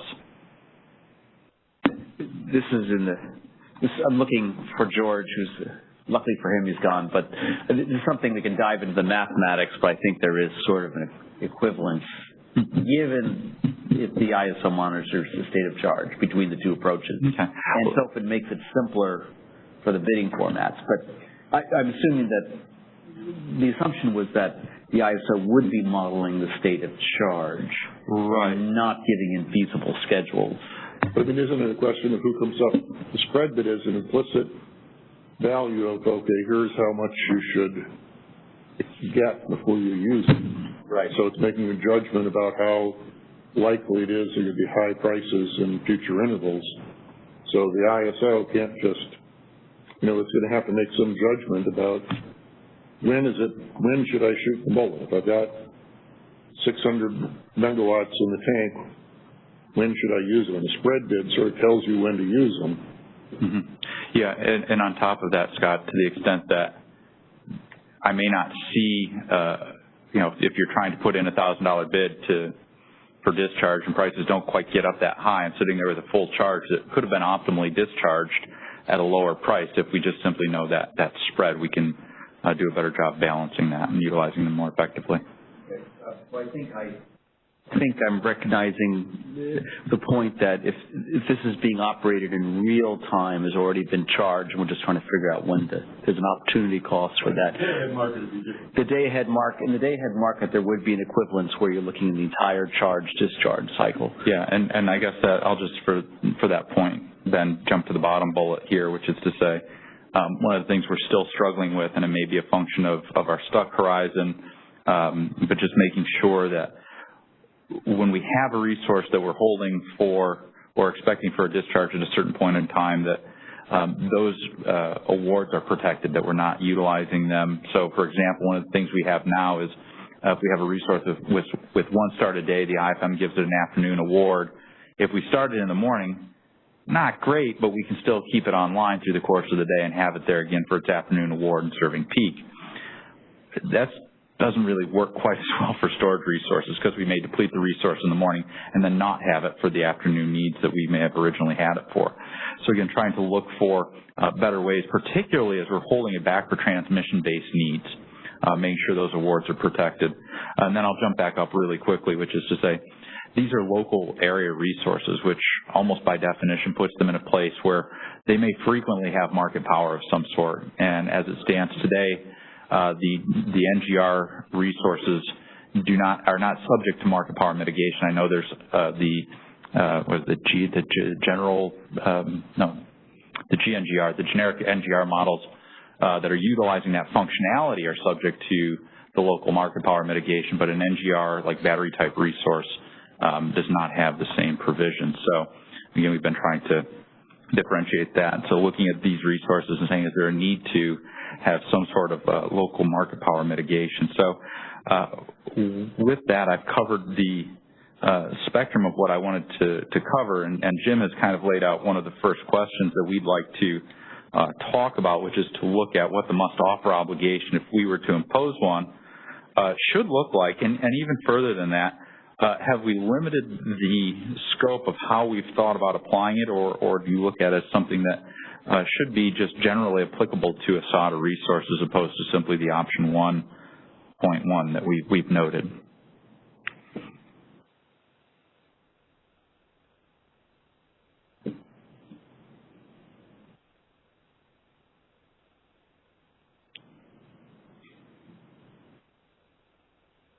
Yeah.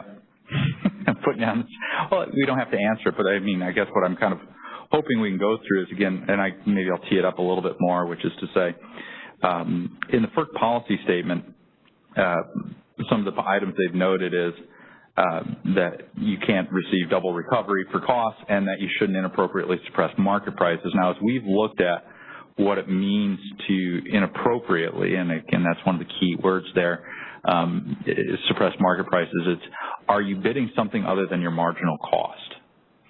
And so when we get to that, trying to determine and identify what that marginal cost is, and it gets back to the point you were making earlier, Scott, about the idea of how we can use that spread bid effectively to avoid both market price suppression and, get kind of that marginal cost. What's that gap they need to fill given that bid structure?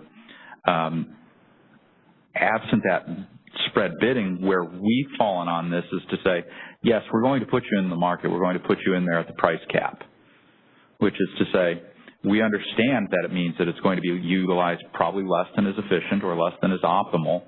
But again, absent an ability to calculate a marginal cost beyond that, we haven't fallen on some other alternative. This is one of the layers of the onion we're still hoping to resolve. And so with that, I mean, I guess hopefully that gives you a little something more to chew on and respond to, which is to say, would starting at the price cap be a reasonable first step if we were to impose a must-offer obligation? It doesn't seem like an attractive option for me from the standpoint. The ratepayers have paid for the facility, and then it's only going to be dispatched at $1,000. I mean, would we do that for any other generation? It's only going to be dispatched at $1,000. It wouldn't. No, and that makes sense. Yeah, no, and I agree, Scott. But the must-offer obligation, it seems like there's this other question we've talked about, it's linked to, is the primary role has to be the transmission function. Yes. So the first question seems to me is, how do we identify when it isn't needed for the transmission function? Mm-hmm. And you can't ask for the must offer obligation question until you first figured out, well, when shouldn't it be offering, because it needs to be available for transmission. And can we even identify? We've struggled with that, quite frankly. Some of the contingencies are fairly easily captured, reflected in just looking at the load forecast and saying how much load do we need to serve, what's our import capability, our internal generation, draw a line. If one's over the other, you hold it back for transmission. So from what we're proposing, the offer obligation would hold after our IFM load-based test is passed, meaning we have load below a certain point, you're going to be okay to go participate in the market, and then that would be how you would participate in the market, as opposed to saying you're going to be there every day regardless of those conditions.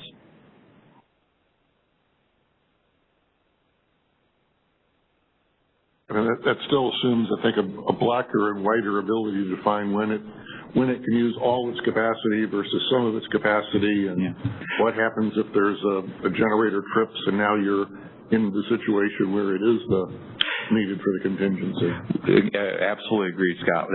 You're hitting at some of the reasons why we're making it a full day designation. Some of those, if it trips anytime during that day, we may need it whenever. So the designations are going to be for the entire day.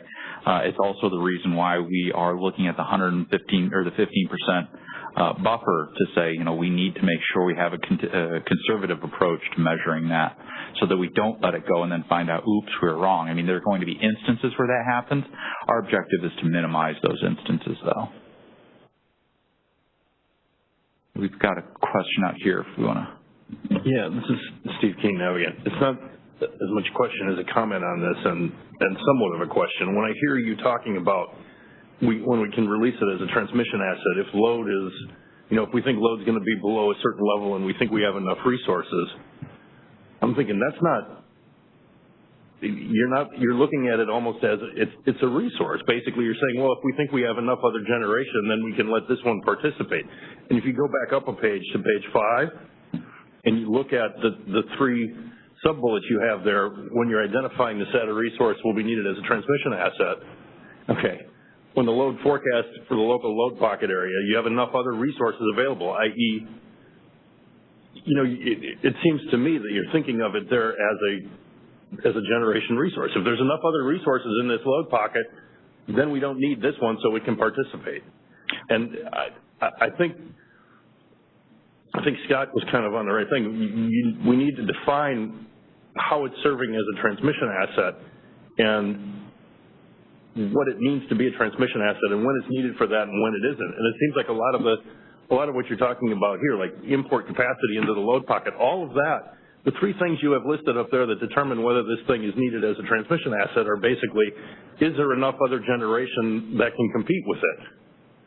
And if you say that, yeah, there's enough other generation that we don't need this as a generation asset, then we can let it compete in the generation market. It seems kind of, I don't know if it's a circular type problem or something, but it just seems to be an issue to me. So what I hear you say, Steve, is that if it's just some sort of test of resource adequacy relative to the load and the network capability, if that's all it does, if there, are there other types of transmission services contributing to stability or something else that isn't straightforwardly related to the load resource balance, and this would miss that? Understand that. That's a fair statement. We get that. So that's, again, why we have other tools that we'll have to utilize in the marketplace, like the MOC, like the CME, to try and capture some of those contingencies that aren't necessarily straightforward load-based contingencies. This is part of where frankly, we've been struggling to make sure, when we're trying to model what contingencies we're trying to address, because, again, the resource has been procured and put online to resolve some identified reliability need.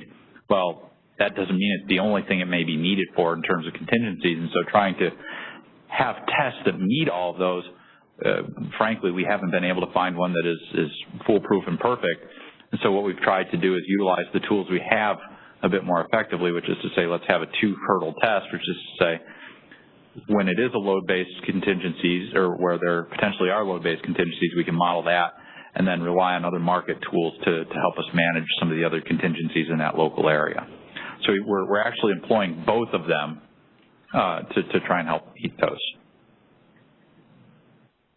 I guess I'm not, when I look at those three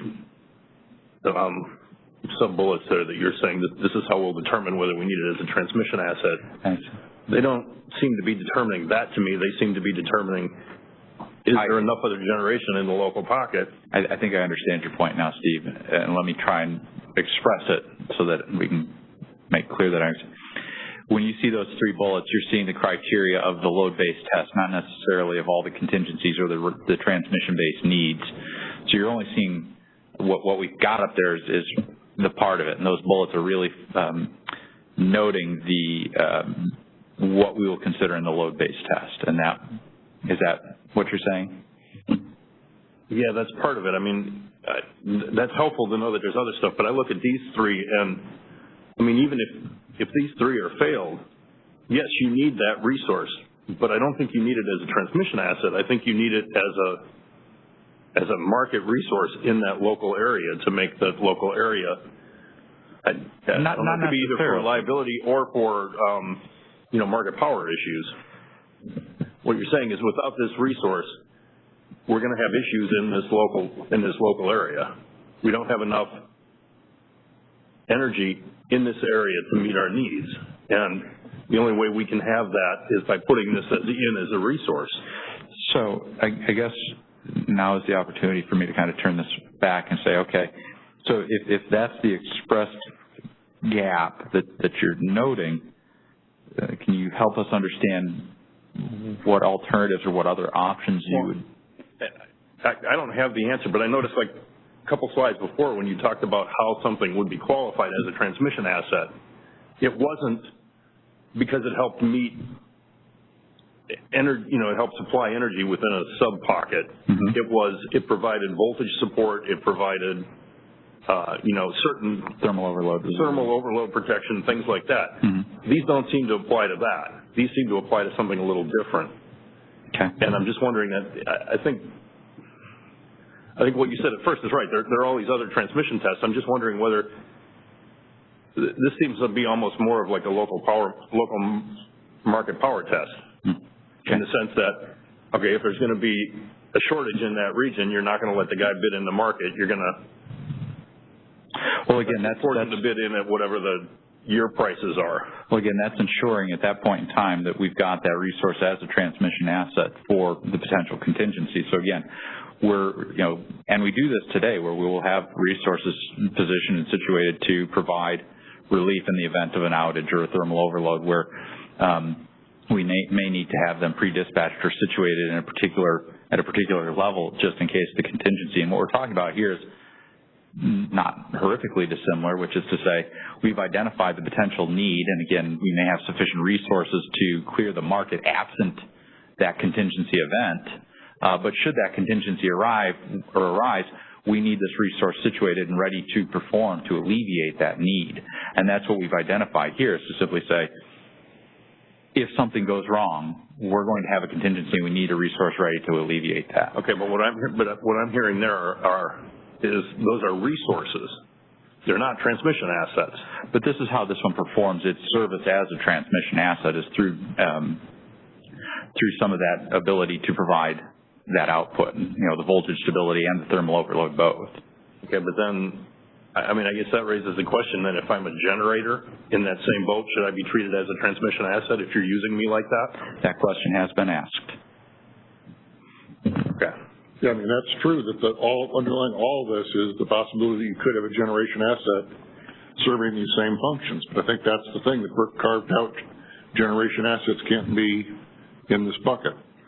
Okay. Chris, I'm going to let you add a little piece. You seem to be jumping in your seat back there. Yeah, so this is a fair question from Steve over there. I think my response to it would be that we've been trying really hard to figure out a good way to do this notification process, but it's not easy to come up with something that can be automated and be able to be run through our market process. So this is where we ultimately landed, but the intent of this is not to say that it's just about a resource adequacy test. It actually is related to thermal and voltage overloads on the system. And if you look at in the actual proposal itself, it explains some of the load levels, and when you get to a certain level, you would hit this contingency where there would be a thermal overload. And so the only thing that could actually address those kind of overloads would be to have this resource provide output. So I see where you're coming from, that it seems like it's maybe more about the resources, but it is actually supposed to be related to the transmission service that it's providing.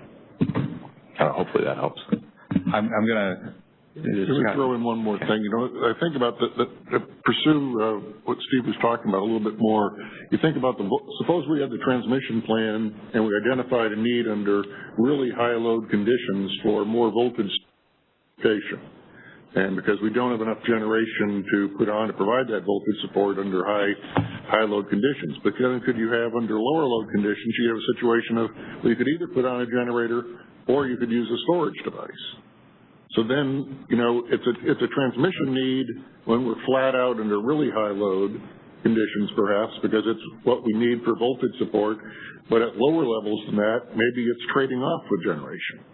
And then should we be making an evaluation in the day-ahead market of, you know, do we rely on storage or do we use generation, and same for the thermal overloads. I can see a situation where you get into some case where in some planning situation, the only way you can resolve it is with either with new generation or the storage asset. We go to the storage asset, but then in all the other days of the year, there's still a trade-off at lower levels of Yeah, Scott, and that's a good point, and I think that's the intent of doing this load-based test, is to really identify, okay, that is those high load levels when we really need it just to perform that transmission service. But then when it's not needed for that, it goes into the market and that has the opportunity to compete against those other generation resources, similarly to how you described. So we did have one comment and or question on the phone I'd like to get to, so we're starting to run a little short on time. Hey, this is Michelle Keogh again at the CPUC. I think that this is an important discussion, so I would note that we need 25,000 megawatts of resources in local areas to deal with thermal overloads and voltage support in the contingency positions. And I guess my issue is, if you limit your choice between transmission and storage, because transmission can alleviate these local capacity requirements, you then aren't looking at any in-basin generation alternatives as potential options in the first place. And I think that's where I was going before. So I think this discussion sort of illustrates this point. So I'll leave it at that. Thanks. Okay. Thanks, Michelle. All right. I guess what I'll do now is I'll ask if there are any final thoughts from the MSC members or thoughts in the room. If anybody wants to make any closing thoughts before we move on to the next topic. Okay. Hearing none. Okay, go ahead, George. Okay, maybe this will help the discussion here. And my understanding is that we ended up in this SADA concept because in some load pockets that there are constraints coming in at some time of the year for a period of 4 or 8 hours when the load is high, you cannot survive an N-1 contingency on the transmission that brings in energy to that pocket. That's right, George. All right. And for that reason, you know, we're going to go procure these storage devices. For these days that this may happen, you don't want these resources to participate in the market. That's right. Because these are limited storage resources, and you don't want the market to dispatch them during the day and have them out of energy when you need them for those 4 hours that you have the problem. Mm-hmm. And therefore, for these days, you want them to participate as a transmission asset, not in the market. Basically, under the operator instruction, you run at this hour, you don't run at the other hours. That's right, George. For other days that this is not going to happen because the load is lower, mm-hmm. all right, you don't mind them participating in the market, right? And these are the situations where there is enough competitive supply, to solve your problem. You don't have to rely specifically on these resources. And therefore, you don't mind having participation in the market. So it's an issue of accurately forecasting the need and then for that day designating this resource under transmission operation, not in the market. Okay? Well stated. Thank you, George. Yeah, I mean, that sounds good, George, but I mean, you're not on that day, but then the unit trips and all of a sudden you are on that day. I mean, that's the thing where it just seems like it's not that clear cut because, you know, one transmission line trips out or one generation line trips out and all of a sudden then you want to have it. So it seems like it's more ambiguous about when you want to reserve it and more complicated than right. You have to figure out what is your credible set of contingencies. So what I described was an N-1 transmission. You say maybe a G-1 too. Now, if you want to guard against both of them, then we go to an N-2. It's up to operations engineers to actually define what is the credible set of contingencies that you want to guard for that. So. Okay. Christopher McLean, Energy Commission staff. So does the CAISO have any other transmission assets that are not storage that are on this edge of participating in the market versus being ISO controlled?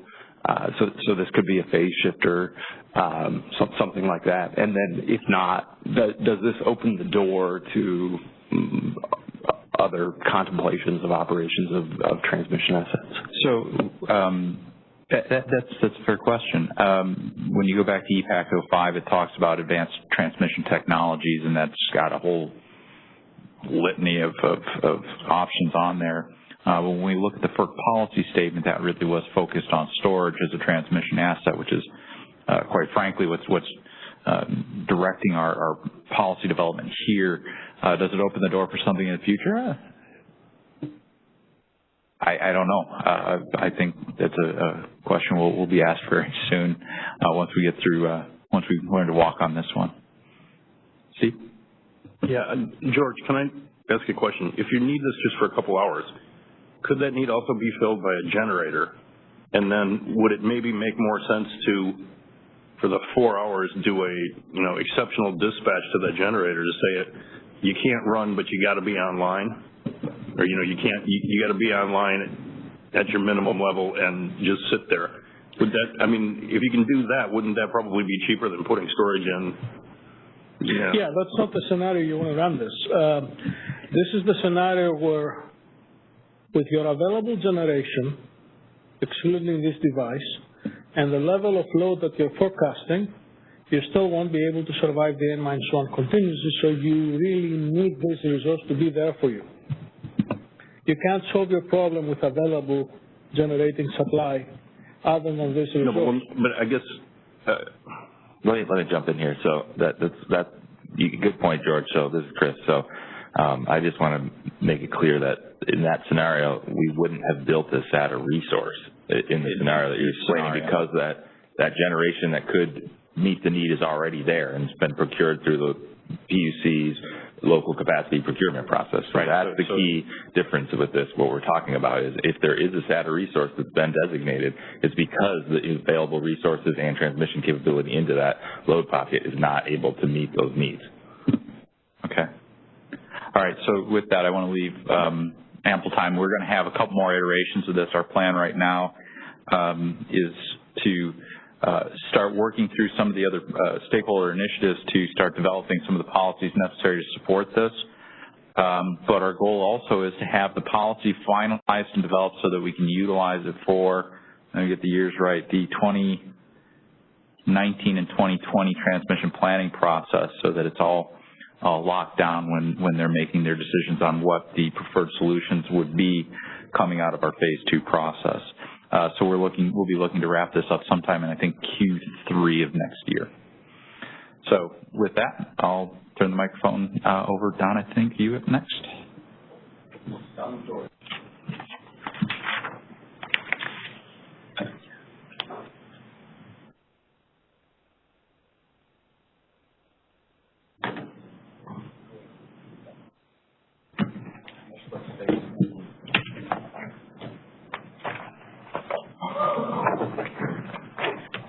So good afternoon, everybody. So I'll walk through the slides, but we just hope to have a general discussion here. So, as we've been working through the day-ahead market enhancements and the introduction of the flexible ramping product in the day-ahead, we had looked at integrating IFM and RUC. We found some issues with that, and then we were debating internally on a couple approaches.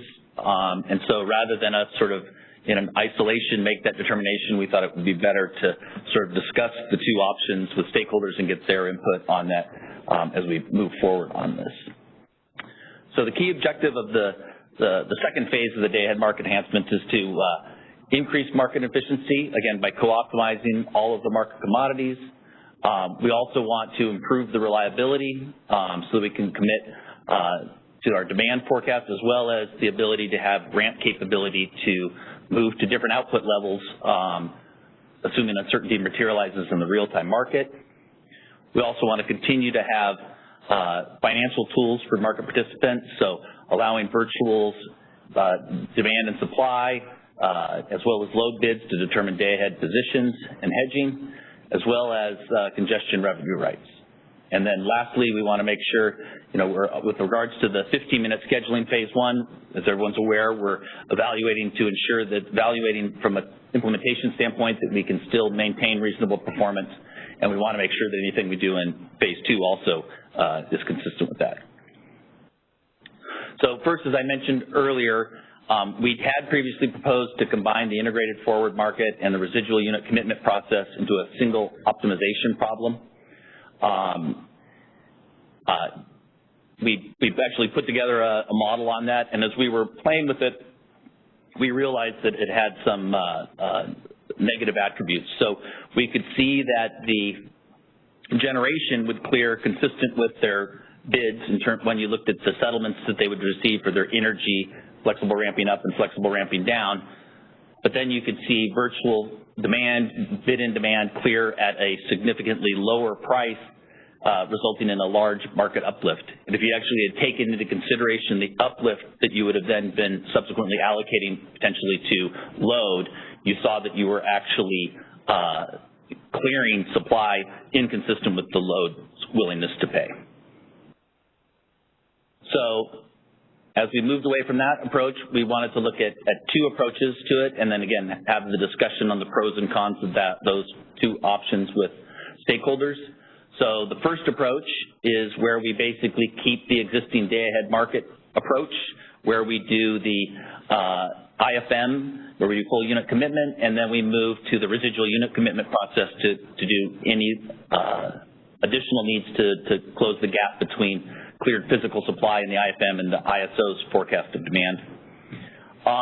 We would add the flexible ramping up product or flexible ramping product into the IFM, and in essence clear it in the same manner in which we would clear ancillary services today, where it's basically we set a requirement and then we procure that relative to the energy schedules in the IFM. And then only use RUC for any additional incremental unit commitment. The second approach is to rethink the sequencing of the day-ahead market and to actually do the residual unit or the unit commitment process first based upon the CAISO demand forecast as well as the ancillary services requirement and the flexible ramping product requirement, and then use those commitments as a fixed value going into the integrated or forward market, financial market portion of it, where we would then clear bid and demand and virtuals. So a little more details on alternative one. So again, you do IFM as we do today, where it's full unit commitment, and we clear physical supply with virtuals and load bids. And then a minimal change in RUC to where we may procure additional capacity if needed to close the gap between what's cleared physically and the ISO forecast. We wouldn't do a decommitment, so it's only in the upward direction as it is today. And then there would be no changes in terms of how we actually settle, except that we're adding the flexible ramping product. So you'd be paid your IFM schedule, any deviations between your IFM schedule and your FMM schedule would settle at the FMM price, and RTD deviations at the RTD price, and your meter at your RTD price. Can you remind me, under this version, would virtual supply be ineligible of providing flexible? Virtual supply could not be awarded flexible ramping up or down. Okay. Yeah, under any alternative. Yep. So in terms of more details on the second alternative, again, now you would do the reliability unit commitment prior to running the financial markets. So we would do a full unit commitment, and you would co-optimize the CAISO forecast, so the reliability energy, as well as all of the ancillary services products and the flexible ramping products to meet the CAISO demand forecast. And you would use energy bids now rather than RUC availability bids to determine the unit commitment. You then run a financial market where you could get, participants could get forward energy schedules. And so in this market, we would include in this market the physical energy as well as the virtual supply and demand, as well as bid and load, but would hold the unit commitment fixed from that prior run. This does introduce an additional layer of settlements. So as we said in the first example, you would settle any IFM changes, deviations at the FMM price. In this one, you would settle first any deviations between the IFM price and the RUC awards at the RUC price, and then any deviation between the RUC award and the FMM at the FMM price. But Don, wouldn't you only be settling the generation deviations at the RUC price, not the load deviations? Yeah, so the load deviation would be done similar to what we do currently in the real-time market, where it's the deviation is measured from IFM all the way to the meter, and we use the prices that we and weight those based upon what the CAISO used to clear the FMM RTD markets. So, and then I will also note that Inertize would settle similar to internal generation, and then the virtuals they would liquidate in the RUC at the RUC price versus the FMM price today. So then on this slide we highlight that settlement difference. So in terms of this would be for a conventional generator here, to where you would under the current process, to where you would they'd get an energy schedule, and then let me build this out. So again, you see in the RUC process in the current approach, it's really only for RUC availability is there a settlement, with all of the energy and AS deviations being settled in subsequent market runs. And then this also highlights how, although we run the RUC before the IFM, we actually start from a settlement standpoint with the IFM and then measure the deviations to the RUC. And then everything after that stays the same once you get to the FMM.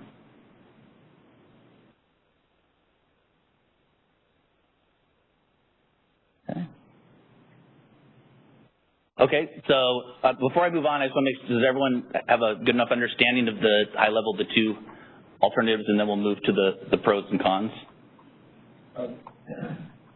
So, yeah, let's. This is very important and essential in the differences. So the feedback blue arrow, which is physical energy from MPM IFM back to RUC, and then there's the red arrow, which is also virtual energy. So I see that. Okay, so the virtuals, the deviations are settled at the RUC price. The blue feedback. Explain the blue feedback arrow from MPM to IFM again. If in the alternative 2 approach. Yeah, in the alternative 2. So you've got, let's say, a resource is a schedule for 700 megawatts in the IFM, but it turned out in the RUC run that preceded it, to the left, it was only 600. There would be an imbalance of 100. Yeah, so then it would settle at the RUC price. So it would be paid for 700 megawatts at the IFM price, and then since the RUC schedule was 600, it would buy back 100 megawatts at the RUC price. And then when you get to real time, if it's generating 700 in the FFM, for example, then would get it back or whatever. It'd get 100 megawatts now at the FMM price. Okay. So it'd be more likely backwards what you said, but it'd more likely have a higher RUC schedule than a lower IFM schedule, especially since you're not even going to let a unit be committed in IFM unless it was committed in rough. Yeah. So you're really going to have the generator selling some at a lower price in the IFM and then potentially more at a higher price in rough. So it could work either way. Yeah. Could work either way.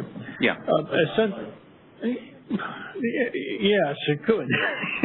You can have physical generation scheduled lower in IFM because it's a different problem. Let's say you have a lot of virtual supply that bumps it off. So it can happen.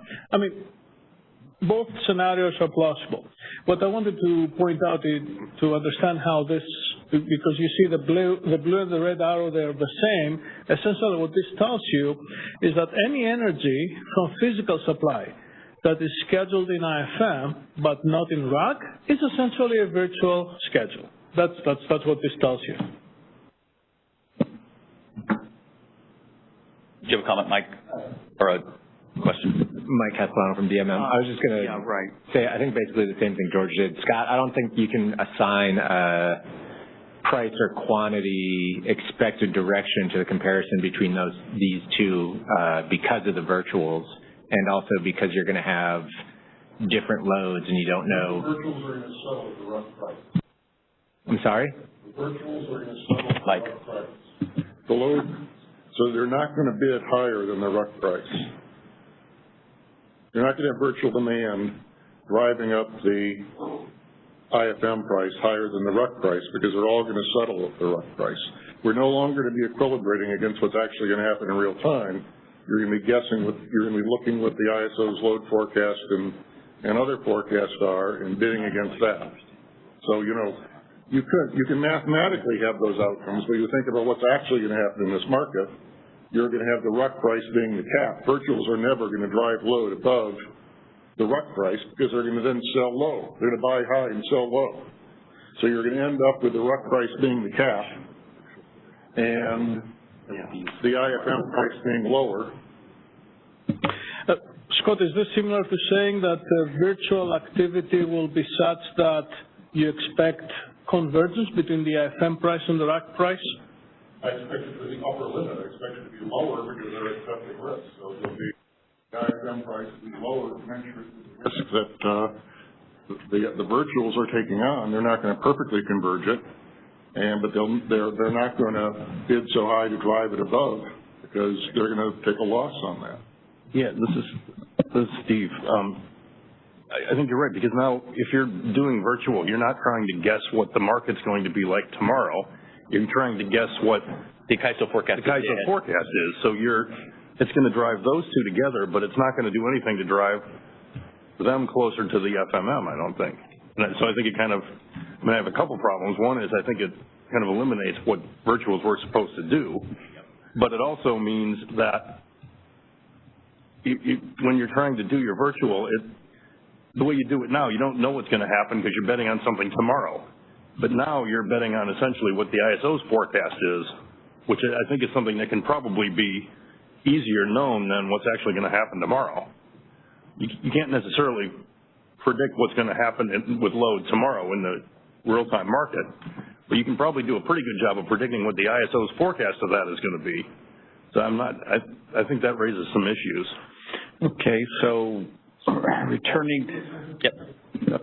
Yeah, I had a question I raised at the workshop, and I was told it would be covered here. I want to raise it again. And that is, I see a problem here in that I'm a resource. I'm offering my capacity into this process. In the second one, you're going to come up to me and you're going to say, look, I'm going to take I'll give you a tentative energy schedule, but I will give you firm AS and flexible ramp product schedules, and I will settle the flexible ramp and AS part of the capacity I took from you at the RUC price. Now the rest of that, with the AS and the flexi ramp fixed, goes into the IFM, it resettles, and I'm now going to get paid for the energy schedule at the IFM price. I think you have an incentive problem here in that the chances of that looking optimal to me, I think, are very slim. You're taking my capacity, using it in two separate markets, and you're giving me two separate prices. Ideally, you want to use the capacity in such a way that, given the prices that are set, it looks optimal to me. So I have no incentive to try to forecast and guess what you're going to do and adjust my bids to try to increase my profit. That's the reason. But they're going to get paid the RUC price for the energy that, so there is, no, you're not. I think. No, just a second. Let me finish my sentence. For the stuff that clears in IFM, they'll get paid for the IFM price. Yep. But for the difference between their RUC energy and their IFM energy, the answer you just gave me is that get paid the RUC price. This is where it could very well be that the amount of energy I clear on my resource in RUC and IFM is the same.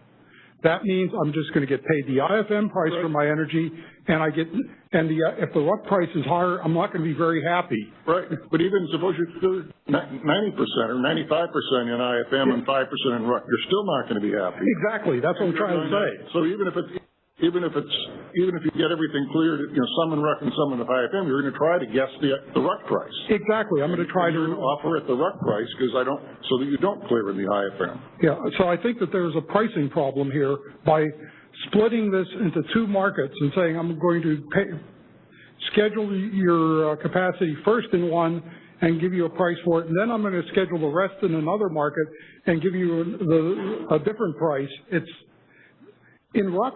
The energy, AS, and flexible ramp prices are all incentive compatible. I should not care how you split me up given the prices you're going to give me. In this, I will care. That to me is a problem. I need to understand one thing in the MPM, IFM, and number two, the AS awards will then be fixed, and so AS penalty terms or God forbid or God please make it happen, we have some ERCOT type of operating reserve demand curve, that would not then influence energy prices that I would get for my IFM award. Yeah, that's the objective, Ben. The ancillary service quantities were not going to be variables in the IFM and alternative to the fixed, so you're only optimizing energy at this point, so it's just an energy market. And I think this is what Paul is commenting on, that we're co-optimizing all the commodities in RAC, so the RAC energy prices and the RAC ancillary service prices are incentive compatible because you co-optimize them, whereas in IFM, you're done with the ancillary services. Now you're only optimizing energy, so you're only getting a pure energy price. That energy price that you'll get in IFM won't have any opportunity cost feedback from the ancillary services that you have already procured. So I think that's the essence of the comment. That may create certain incentives about how you place your bids, so we'll have to take that under consideration.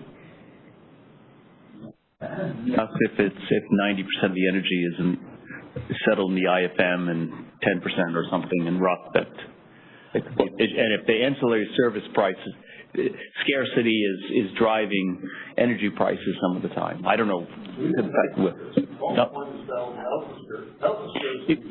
inconsistency between gas prices, energy prices, in IFM, and the energy price in RUC. Yeah, in the scarcity, we have a whole other level issue, because now we're in a scarcity driven by the ISO's load forecast as opposed to what market participants do. But we haven't even gotten to But it also seems that, like, in that case, because of the difference that can be driven there, you can potentially control that by putting in virtual bids. No.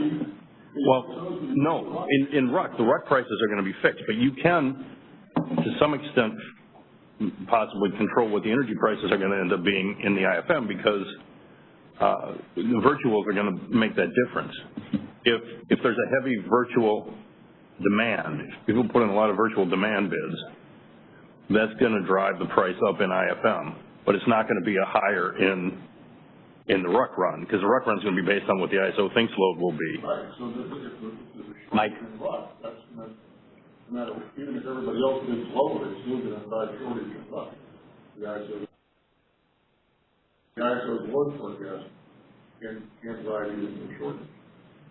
Hi, Steve. I think I understand what you're saying, which is if virtuals cause the two markets to converge, then the IFM prices will reflect the co-optimized value of energy. So the role of virtuals then is to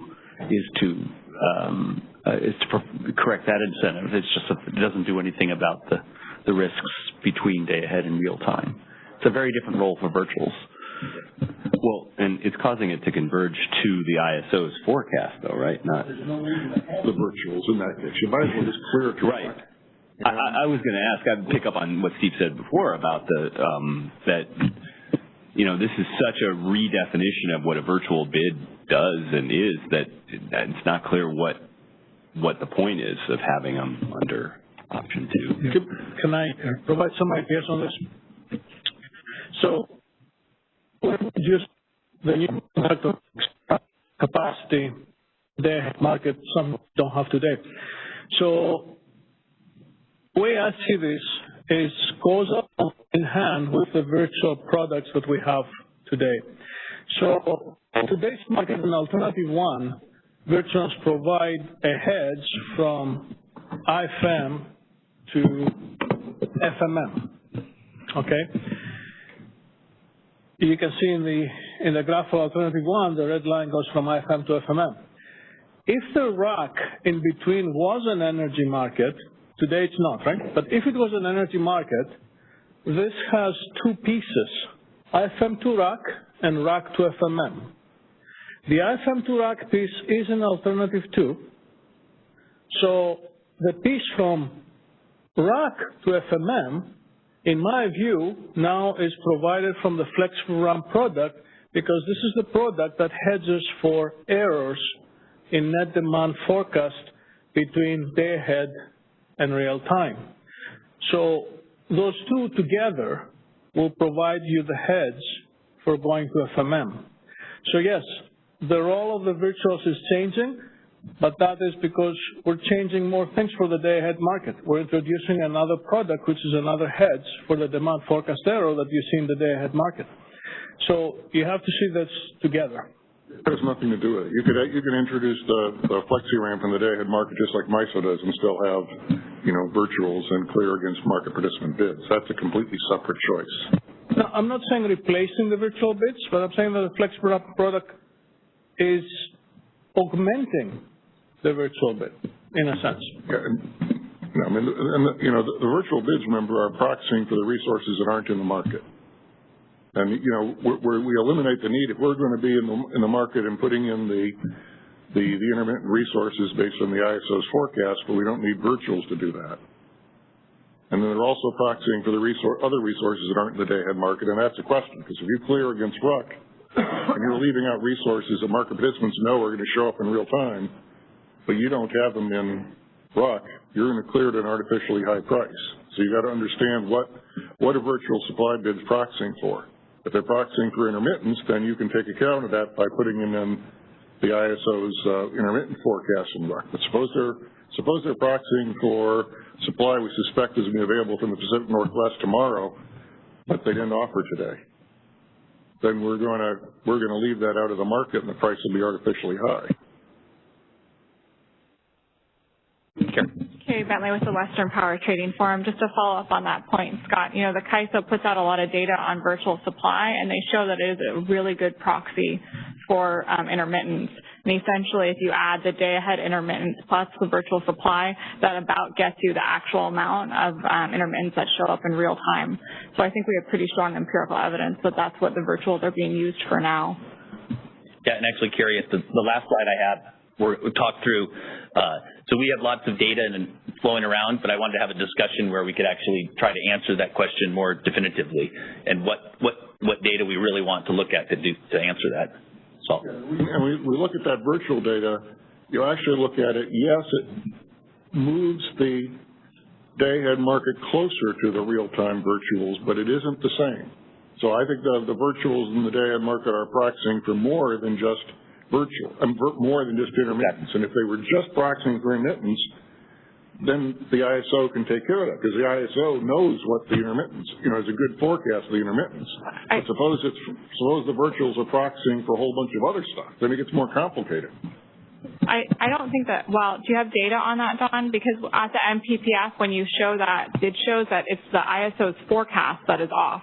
So really, virtual plus what's actually showing up in the market is better than the ISO's own forecast. I mean, that's the big issue we have with this proposal in general. It essentially subs in the CAISO's forecast for tomorrow for the market. And we really feel that empirically the market has been shown to be the better estimate of real time rather than, you know, the CAISO's estimates of load, VERS, and and flexibility, right? The statement has been made the CAISO can predict flexibility needs better than the market. I just don't think empirically that's been shown to be true. So we'll discuss that as the final slide too. So there was a question that we got in terms of how the load settles in option 2, since I went through that a little fast.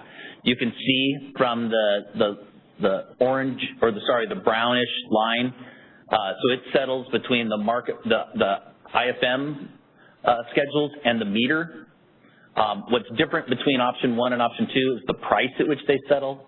So in option 2, they settle at the RUC price plus the FMM price, and this is all weighted, plus the RTD price. So we've added a third price into that calculation of an hourly price for load. And there is another question or comment on the phone.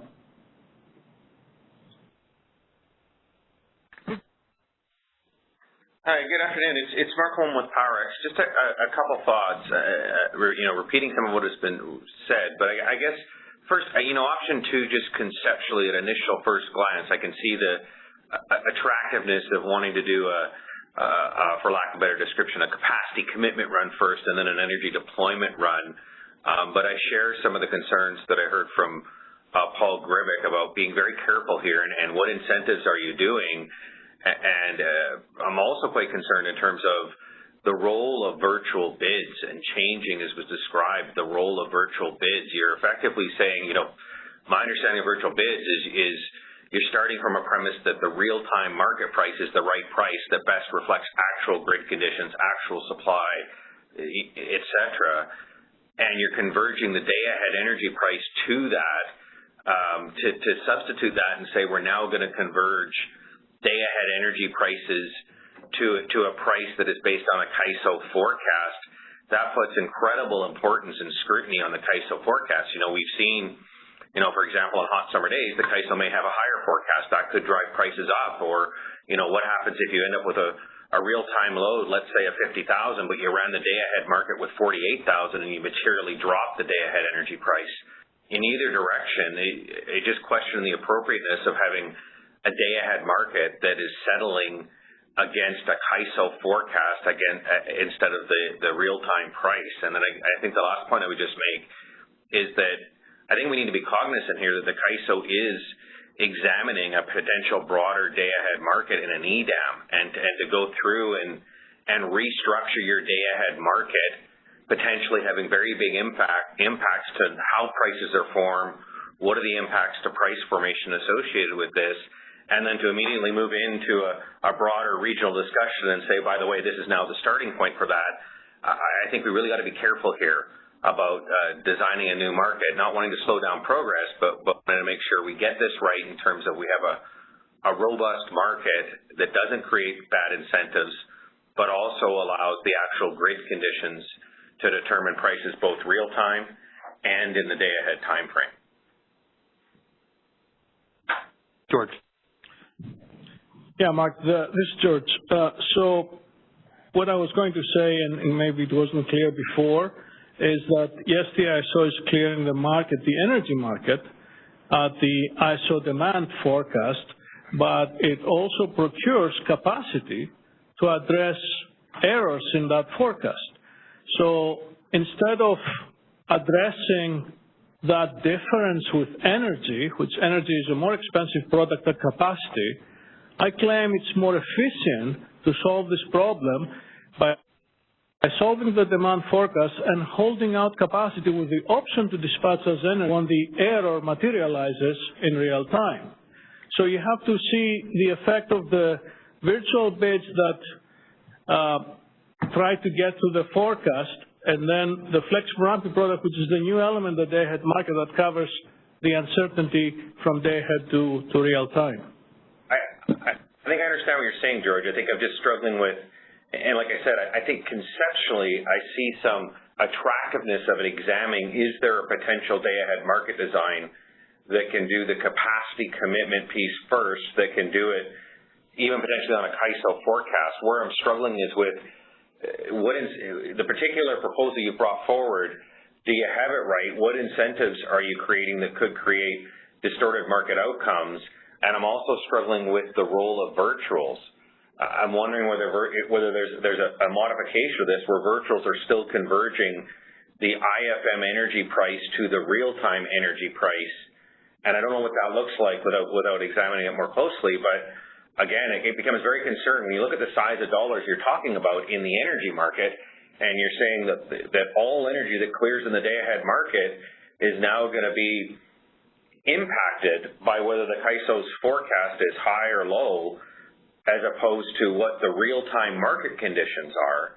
When we actually get there with virtuals converging to that, at least on average over time, it becomes troublesome. So especially when you start talking about expanding that beyond the CAISO BAA and saying now all Western energy markets on a day-ahead basis, which is now we're getting into very large sums of money, is dependent on a CAISO load forecast, as opposed to actual real-time grid conditions. Again, I like the conceptual piece of trying to look at can we do the capacity commitments first, but I'm not sure that this second design doesn't have some pretty significant shortcomings with it.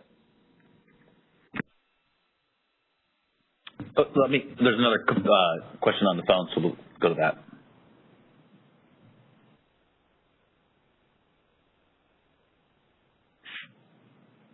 Good afternoon.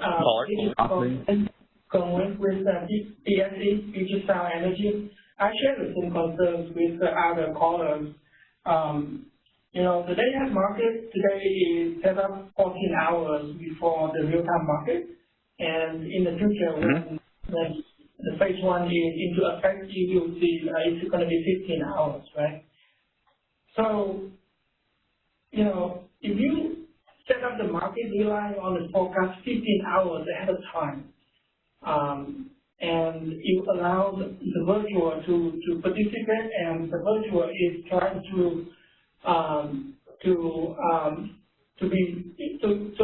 in version 2, in option 2, the virtual is liquidated in the RAM.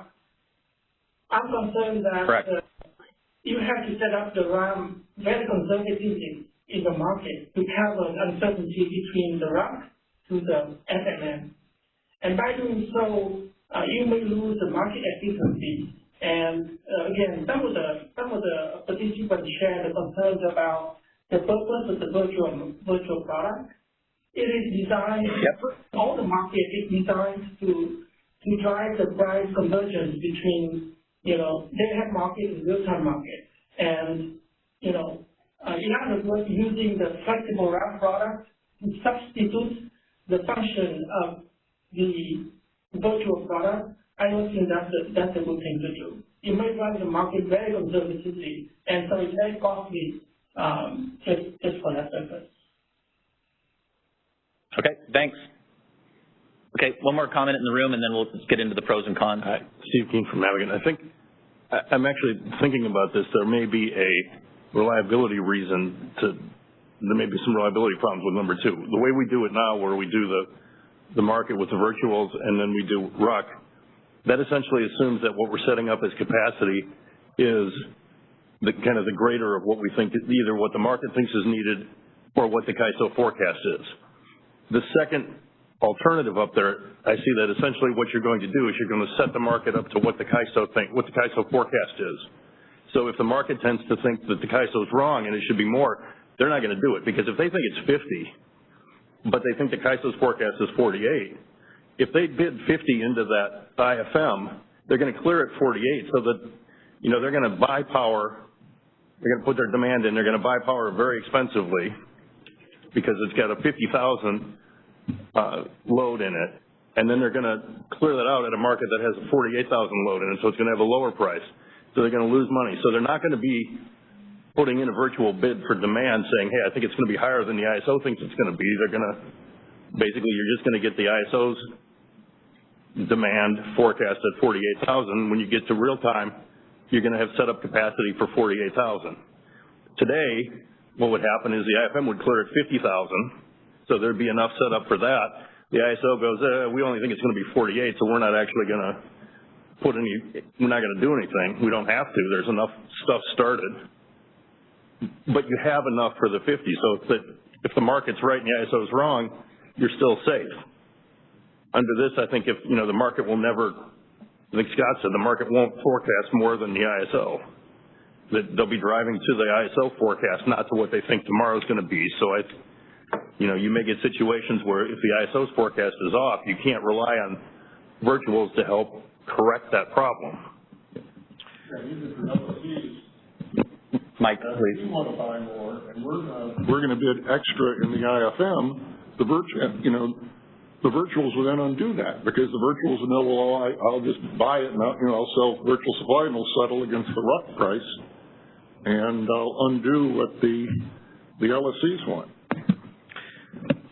Okay, let me be clear. There are no reliability problems with Alternative 2 because we don't commit to the ISO demand forecast.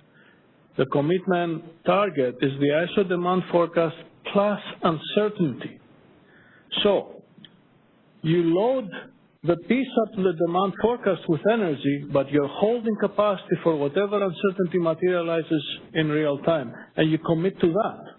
So there is no reliability problem. Okay, you will basically have all the resources lined up and the capacity available for you to dispatch in real time if you need to. Excuse me, I don't think I agree with that, because I think the uncertainty you're looking at is the uncertainty in ramp from one 15-minute period to the other. The ISO's forecast, if you're way under what somebody believes is going to be or way over, you're not looking at the uncertainty between the market participants' forecast and the ISO forecast. It's the ramp need from 15-minute period to the next, unless you're going to come up with a whole new demand curve calculation methodology. And I haven't seen a word on that. Well, the historical uncertainty that we calculate is the error in the demand forecast minus the error in the VER forecast. Now, when we procure the capacity to address that uncertainty, we make sure that this capacity is rampable. So yes, there is a ramp constraint in the procurement of the capacity, but the gap you're trying to cover is any uncertainty in the error, any error that may come in your net demand within a 95% confidence.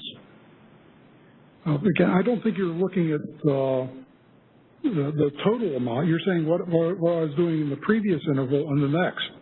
I don't think. No.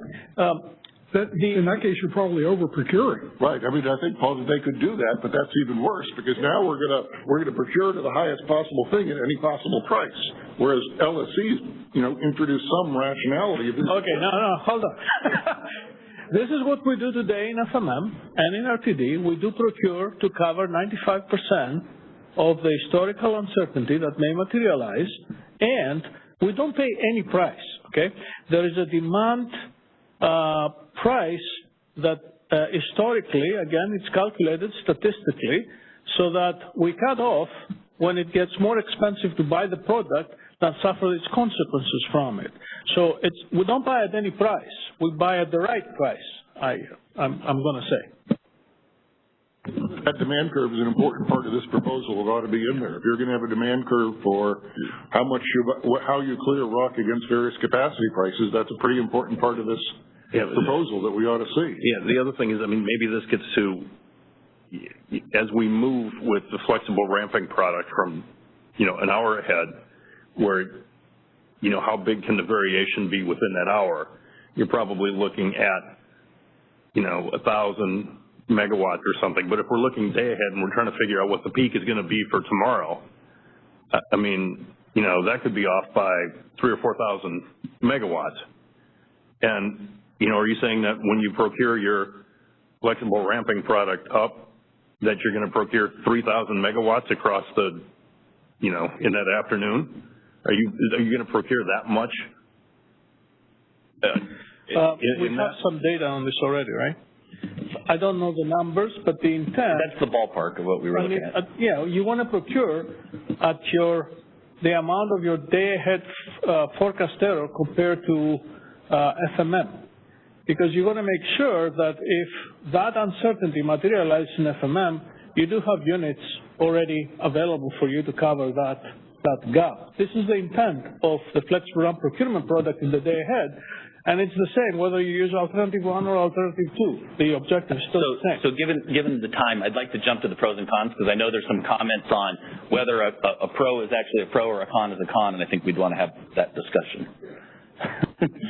So in terms of alternative 1, again, we look at that as significantly lower regulatory risk, given that it's very close to the status quo. It's a lot easier to implement. It's really just what we do today, adding the flexible ramping product to it. And then we maintain virtual providing the same functions that what they do today. From the cons, there is concern that there's an inefficient unit commitment, because the unit commitment is influenced by both virtual supply and demand and load bids. We don't have the ability to decommit in the RUC. If you look at what we're awarding in RUC, we don't look at the energy bid, so you may actually, in terms of what you award in RUC, take the highest energy price resources versus the most economic if you needed to use them in real time. And then if you look at the ramp capability, it's consistent with what the IFM schedule is. It's not consistent with what the CAISO's load forecast is. So I'll stop here on alternative 1 and Yeah, I mean, I disagree with this, because I think these are empirical questions, because the intent is that the virtual load bids reflect supply that isn't in the day-ahead market that is going to be in real time. And if that's true, that design produces a more efficient equal solution and unit commitment than a RUC that says the ISO knows what the load forecast is and everything that's going to be available tomorrow is in the IFM. That's an empirical fact that we ought to test. When we clear RUC, what is this at a higher than the IFM? What is the supply that shows up in real time? What meets real-time load? Is it the stuff that was in the IFM, or is it supply that was proxied for by virtual supply? And if it's other stuff that's going to show up, then the current design actually produces a more efficient unit commitment. And the reason the design doesn't use energy bids is that was a conscious part of that philosophy when we developed this. The idea was the market participants have got it right. They're going to make the bid. If they want to buy more efficient energy, they can. They can schedule it in the IFM, but the ISO is not going to let the lights go out. The philosophy was the Reed rule. The ISO shall never go in real time expecting the lights to go out based on its load forecast. It's an insurance policy to make sure that if we need to, we can turn units on and we won't let the lights go out. But the market participants, if they want to pay for lower cost energy, they should bid it in. The ISO shouldn't be procured because they may know that the odds are 95% that the Pacific Northwest is going to be selling a whole bunch of energy cheap down into California. And when we talked about this in the East, the utilities and regulators said, well, this is exactly the way the market worked with vertically integrated utility. That they knew there was probably going to be a whole bunch of cheap economy energy tomorrow. So they'd say, well, we're not going to load up and buy a whole bunch of power because we know it's probably going to be cheaper tomorrow, but we're going to make sure that if 2 units trip, tomorrow in the adjacent control areas, that we've got enough units that we can start quickly, that we can meet our load. And that we're not to lock in and buy everything in the day-ahead market when we figure it's going to be cheaper tomorrow. And you can think about RUC is just doing the same thing. It's letting the LSEs make a decision about what they think the price is going to be tomorrow and today, but we're not going to let them put the lights out. If somebody screws up, we're going to have units we can turn on. And that works with RA, because right now most of the RUC happens at a zero bid price, because we know that RA resources have a requirement to be there in real time. They have that must offer obligation. So it's just, a lot of times there's not a whole lot of cost to RUC. It's like you said, we're going to let the market decide. And if the units that get RUC with a zero RA price have a really high energy cost, it's just what Scott said. It's okay, if people thought that was going to be an issue, then they should have bid into the day-ahead market and addressed it. I think maybe you want to get to this on your next one, but I was going to ask at some point. It seems like we're upsetting a lot of existing paradigms to make RUC hypothetically better, and I think we want to ask sort of how what our priorities are here, like how big RUC is and how, do we really want to let that tail wag the whole dog? Let me throw out another version of how we could change RUC. I think there are two things we might want to fix about RUC, which is one, as we get into a more gas supply constrained situation, maybe instead of using zero for the RUC bid and not use energy, but maybe use the reserve price so that gas-fired generators have something to pay for gas so they can be available, and also provide a market for demand response, because demand response would be a great way if the load forecast is wrong and whatever, we needed more, but give them a little money up front, and it wouldn't have to be the whole energy price, it'd just have to be a little reserve price, and then also you'd have a binding energy commitment. Yeah, and Scott, we've actually talked about that as part of introducing the day-ahead flexible ramping product, because we want that to be biddable, and we also want CME to be biddable in day-ahead. And if you think about what those two products are giving you, it's almost the same thing as a RUC availability award, which is that you have to offer into real time, otherwise you're going to have to buy back your position.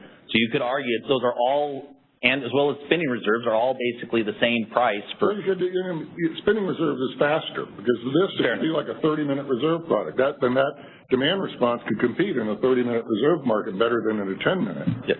And other resources. So, we don't really need for this RUC. Matter of fact, maybe it could be an hour reserve product. We'd see it coming.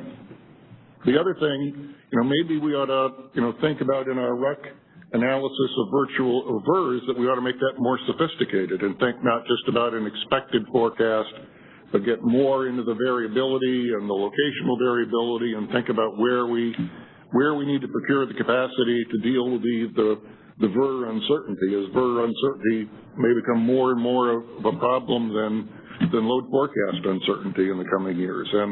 And the VER, what kind of impact does that have on transmission and so forth would be a very challenging problem to deal with, but if we, maybe we can make some progress. Okay, so I'm going to jump to the pros and cons for alternative 2. So in terms of alternative 2, there's an argument that we would have a more efficient unit commitment because, again, we're not using virtual load and bids to influence that. We also then will have efficient RUC energy schedules, AS and FRU, so that you wouldn't, it's assumed that the system, ISO called the day-ahead, or the real-time and day-ahead time frame correct, then you wouldn't see any deviations from those resources. The ramp capability is consistent with the RUC schedules. It does modify the bid cost recovery to where currently, we have day-ahead bid cost recovery and real-time bid cost recovery. You'd now just have a single bid cost recovery. And there is some potential performance improvements for the day-ahead market. In terms of the cons, again, the virtual schedules being liquidated in RUC, so in essence they're not converging day-ahead to FMM prices anymore, they're just converging to the ISO's day-ahead forecast. And that to the extent that, so in the RUC process you would put in, if a variable energy resource didn't bid in its full forecast or had a forecast expectation lower than what the CAISO's is, we would put the forecast in there, and they would be on the hook to the extent that there was any forecast error with the ISO's forecast. But again, one way we could address that is if they were more accurate, we could choose to use their forecast. But it's almost like saying the same thing, that if someone does a better forecast than the ISO, we'll just claim it's the ISO forecast. So that's alternative 2. So Don, Mark raised the issue of EDAM and which of the 2 alternatives might be a lot easier to build upon, and I haven't heard anybody respond to that. That whether going with alternative 2 would make it much more difficult to extend the day-ahead market.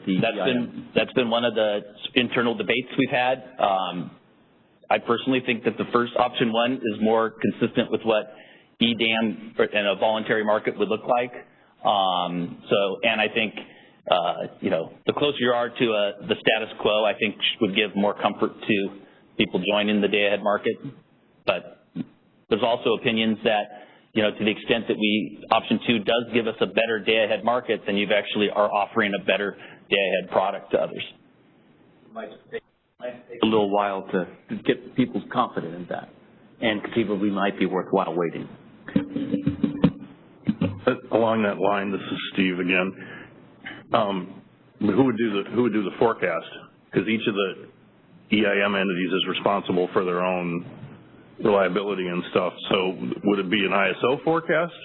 Would it be an EIM entity forecast for each of the regions, or some combination? And since they don't have, I'm assuming that when you do the day-ahead market, not everything is flowing through it like it does in the ISO. How would that make things different?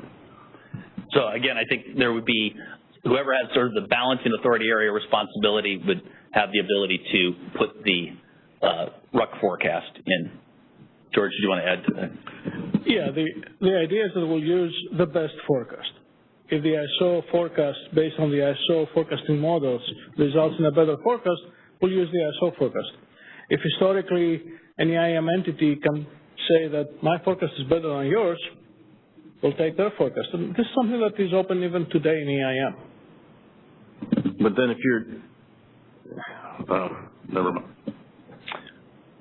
Okay, are there any other comments or questions on this? Okay, so in the last 5 minutes, I wanted to talk about sort of the analysis. Like I said, there's been lots of different charts and stuff going around, and I thought it would be better just to take a step back and to sort of make sure we're all talking in terms of going after the same thing.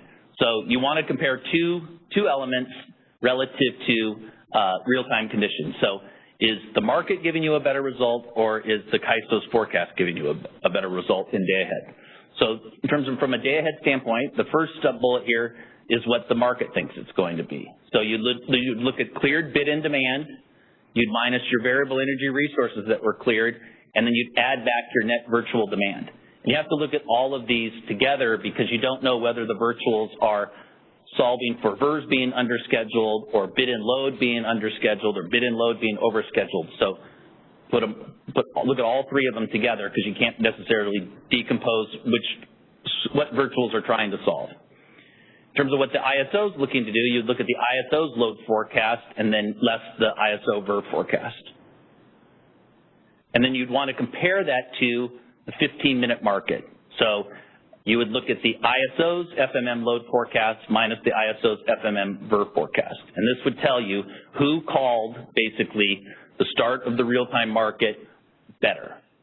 Now the question is, in terms of accuracy, is it on average, or is it peak days, or is it challenging days? And by challenging days, we're thinking of things like a partly cloudy day because it has an impact on solar output as well as load forecasts. And so we just wanted to get feedback on this. That I think this is this to me gets us to the core question. We can do other comparisons looking at actuals and RTD and all of that. But if you wanted to see who called it right in terms of what the real-time market starting with, you'd look at the FMM. Well, I think this is really good, but I want to carry through another thread that I brought up before, that there's also the other stuff. There's also the virtuals can also be proxying for imports from the Pacific Northwest that aren't going to be offered in the day-ahead market that are going to be there 95% of the time in real time. And we need to, so I think that you might want to back that down into what are the resources, internal California resources that we need in the IFM, what are the internal California, committable resources we need in the ISO load forecast, and what do we actually need from those things, and what do we actually take from those resources in real time? Because if we got a pattern of, there's a whole bunch of imports that are actually showing up in real time, but they're not in the RUC, that can be a bigger forecast error than these other things. So I think we need to, and if we've got QFs and other entities that in California that aren't in the day-ahead market, but our LSEs and our virtuals are making their estimate of that stuff that's going to show up tomorrow when they put in their bids, that's another source of, that's the thing, that the ISO, if you take over RUC, you take ownership. You got to get everything right. So I think we ought to try to, and the easiest way I think is just to back out look at the different commitment of the thermal resources that the ISO is committing, and then put all the variations in imports and QF output and commitments and all that into the other stuff, and see how do we predict the part that's our commitment best. Okay. Carrie. Katie Bentley with the Western Power Trading Forum. Are you saying, Scott, I mean, just at the most basic level, that it's not just about the forecast, you have to also look at how the supply is set up in the day ahead? Well, I'm saying that those forecasts may also be adjusted for people's forecast of supply that's not in the IFM, but is going to be there in real time. I see. I would add on to that as well. I think it's not just about supply that's not in the IFM. I think it's about the way you set up your IFM supply, because by flipping rock and the IFM, you're going to get different commitment of resources, especially due to the breakout of AS and energy. And people are going to bid differently, and essentially when you clear against a different demand curve, for example, short starts are going to look very different now than long starts. Today in rock, you end up committing a lot of short start resources because they're free and they didn't clear in the IFM, and that's fine because then they don't have to show up. There's not a binding commitment in real time and you don't overcommit. My biggest issue, I think, with this proposal isn't about the forecast. It's about how you're setting up supply and the potential for actually doing exactly what you don't want to do, which is to lead to overcommitment in real time. That's coupled by a piece that's not in here, which is your flexible piece, which is the idea that, yeah, you are going to buy flex up and flex down, but it's been going to be on a demand curve. So if you end up overcommitting long start resources, it's going to look really expensive to back those down and get your flex ramp down piece. So I think when you actually put this all together, you're not really solving what you're trying to solve. And I agree with that, Carrie, and that's why I think it's important to look at this other stuff that's not in there, because that's going to say you're going to commit too many long start resources, and the current design is actually smarter because it just says, well, let's see if we got enough quick starts, because maybe the ISO is right, but maybe the ISO is not right. And if people didn't bid, we'll assume the ISO is not right, and we'll just have quick starts. Okay, so we'll go to the question on the phone.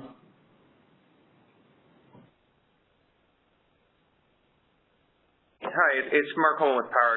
Just coming back to that point of, you know, rock today is a relatively small market relative to the energy market, and I think it's entirely appropriate and necessary for the market operator to be the entity saying, from a reliability perspective, I'm not comfortable with this. I need to commit some more capacity, and I need to prudently make an estimate of how much additional capacity I need to commit, given the market solution to make sure I can protect reliability with a high degree of confidence.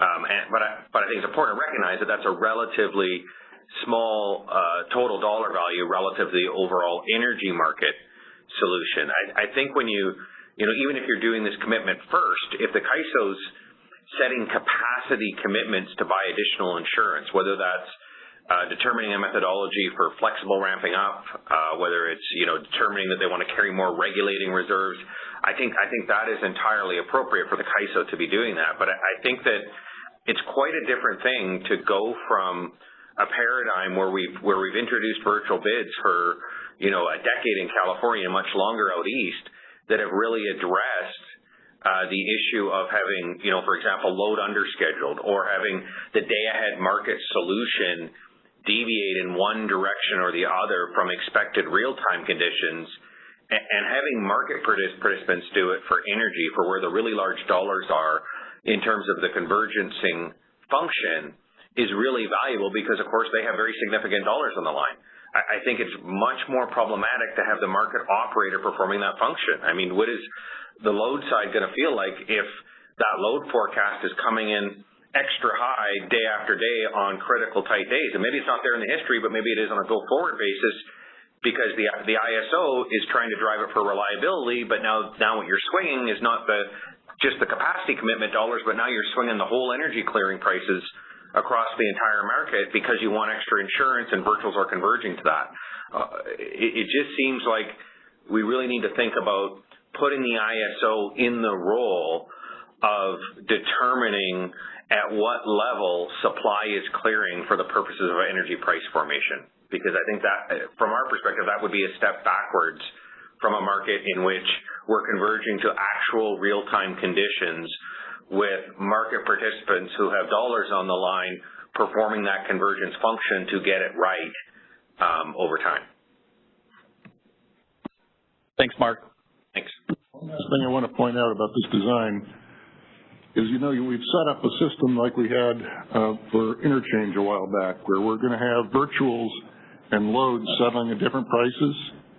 So if I bid extra virtual supply, if I think the ISO's load forecast is high, I bid extra virtual supply and extra virtual demand and extra physical demand, and those settle at the same price in the IFM, but I'll settle the virtual supply against the high RUC price and the demand against the low IFM price. Or conversely, if I think it's the other way and the ISO's got it too low, then I bid an extra virtual demand and underbid my load. And again, they settle at the same price. They net out in the IFM, but we got different prices in real time. So it's like a huge potential uplift machine for the people betting against the ISO's load forecast, which is right if the ISO's right. But, you know, it's going to put a lot of pressure on the ISO to get the RUC forecast right, because people are going to be able to play this costless game against them.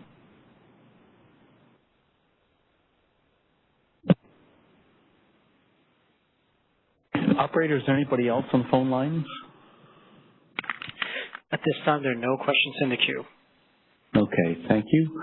I think I'm going to do one last pass around the room, see if there's anybody else who would like to comment at this time. And Don, George, if you want to say something about just what next steps are. So again, we're looking forward to everybody's comments. We wanted to provide an extended comment period, so let people digest that. And if anyone has any questions about it, they can feel free to call me as they're developing their comments on it. So again, we're looking for comments. I think it's December 21st. And then we would make a determination of which option we would want to pursue and move forward with that when we put the next paper out, probably in January sometime. Based on phone calls I've been getting, there's a lot of interest in other ISOs wondering what's being learned here and where this will come out. Okay. And the data, we will post that as soon as we can work internally to get that those analysis performed. So at this point, this concludes the last item on our agenda. Mark your calendars. We think that we'll be having our next meeting the first Friday in April, but January 25th. I'm sorry, January 25th.